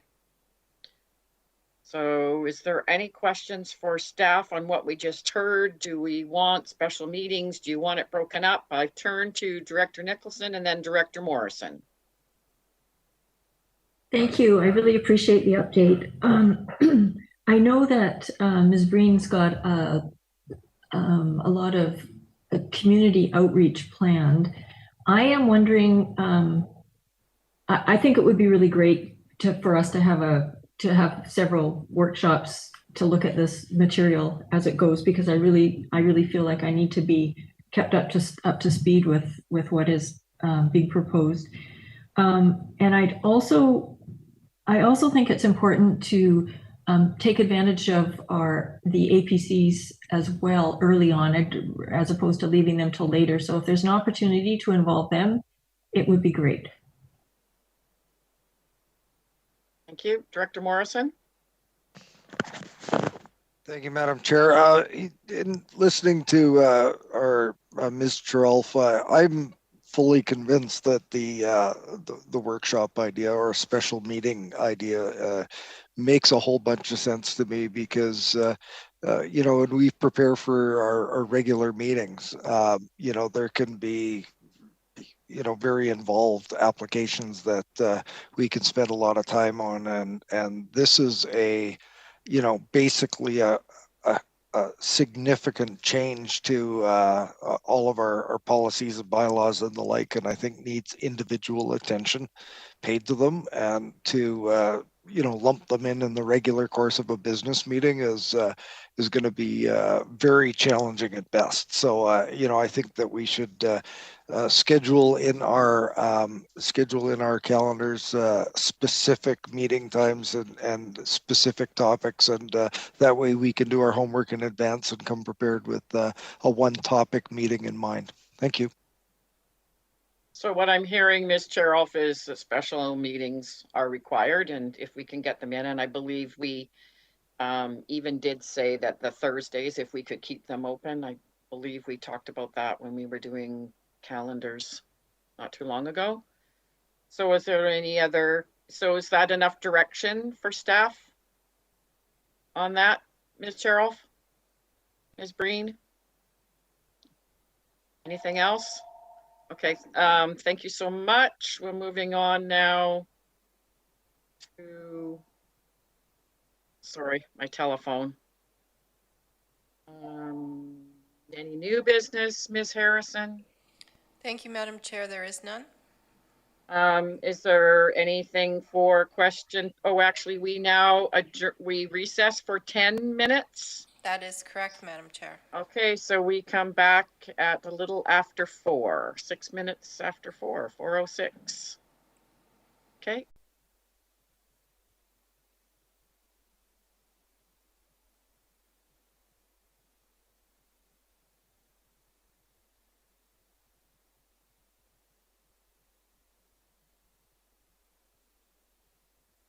Madam Chair, we are now live. Welcome back, everyone, and we will now go into question period. I do see Ms. Kaufman. I don't know who the order is, Ms. Harrison. Is Ms.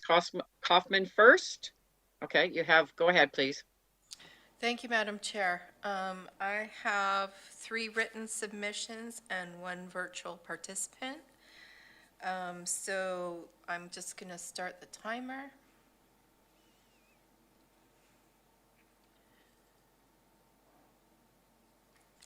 And the first written submission is from Shirley Asselford, and it reads, with regard to today's agenda, I'm particularly curious how the system works and if there's any oversight to verify the integrity of the information regarding soil quality and quantity contained in the importation reports that are provided to the deposit sites.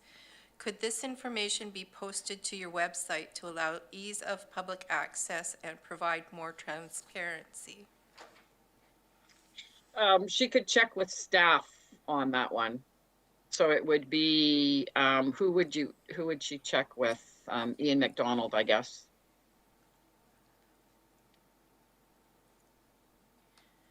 Thank you, Madam Chair. The next submission is from Bernard Yearlink, and it reads, Dear Chair, regarding item R13, when will the public have an input into revising the soil deposit bylaw? Please do not give the response, I don't know. This is up to the staff. Actually, it's up to the directors who have been elected into their positions, not staff. Please let the public know when we can have input into the revision of the soil deposit bylaw. After all, the public is often directly affected by having a soil dump next to one's home. Bernard Yearlink. Thank you, Bernard, but I believe the staff is doing some workshops. There's going to be some changes, and then we'll be informed of if what the province's changes are.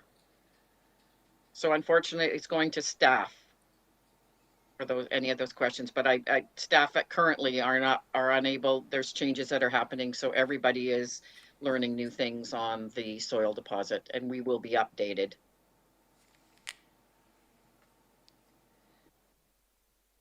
Thank you, Madam Chair. The next speaker is Susan Kaufman, and she is participating live. Go ahead, Susan. Welcome again. You're muted. Good afternoon, Madam Chair. Once again, we've seen some verbal reports, and they do not offer the public an opportunity to comment public input. Can PowerPoints be made available prior to the meetings? And I'd just like to note that APCs are well aware of the need for changes in the modernized OCP and can be a good resource for staff and the directors.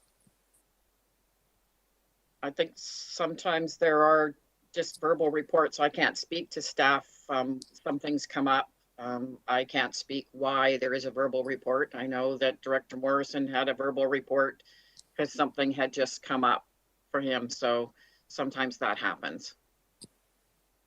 Thank you. I have another question, if time permits. Does time permit, Ms. Harrison? A follow-up, yes. Yeah. I would like to speak to R3 on Appaloosa Way. I appreciate Director Morrison's comments on the potential of business use. I'm unaware of restrictions for vehicle storage in the R5 zoning. Is this a strata lot? I wouldn't know. You'd have to check with staff on that. You'd have to check with Mr. Limshoe. Okay, and just to follow up to that, should a QEP report have been generated for the septic field due to the proximity of the wetland? Perhaps this could be added to the staff referral. Wetland for which one? For R5 on Appaloosa Way. The QE. Director Nicholson brought up the question about the setback for the wetland to the septic and the septic field. And yes. So I was wondering if a QEP report should have been generated for that prior to, and if that could be part of a question that could be added to the staff referral. You could check with Mr. Limshoe on that one too. Okay, thank you. Have a good rest of your day. Thank you. And Madam Chair, we have one more written submission. This submission is from Cliff Evans, and it reads, Madam Chair, at today's EASC meeting, there was discussion about the CVRD soil bylaw being amended, and it sounds like there is going to be a lot of good input from your legal department. May the truckers, contractors, soil site operators, and the public also present their ideas about what should be amended to make this bylaw compatible for everyone. When can this inclusion happen? Thank you, Cliff Evans. Thank you. I'm not sure if he wants to check with Mike Tippett, if that WebEx, if that is a provincial, if that is open to the public, that might be one way to go. So to check with Mr. Tippett, if it is open for the public to hear the different changes, and he might find that information interesting. And if not, it's still going to be reported back to us by Mr. Tippett. Thank you. That concludes the submissions for question period. Thank you so much. So a motion to go into closed. What is the section to go into closed? It's been moved and seconded. Ms. Harrison, I don't have it in front of me. Thank you, Madam Chair. Law enforcement, sub 1F. Thank you. A motion to go into, it's been moved and seconded. All in favor? Opposed, if any? Thank you so much, and we'll see you in the next screen.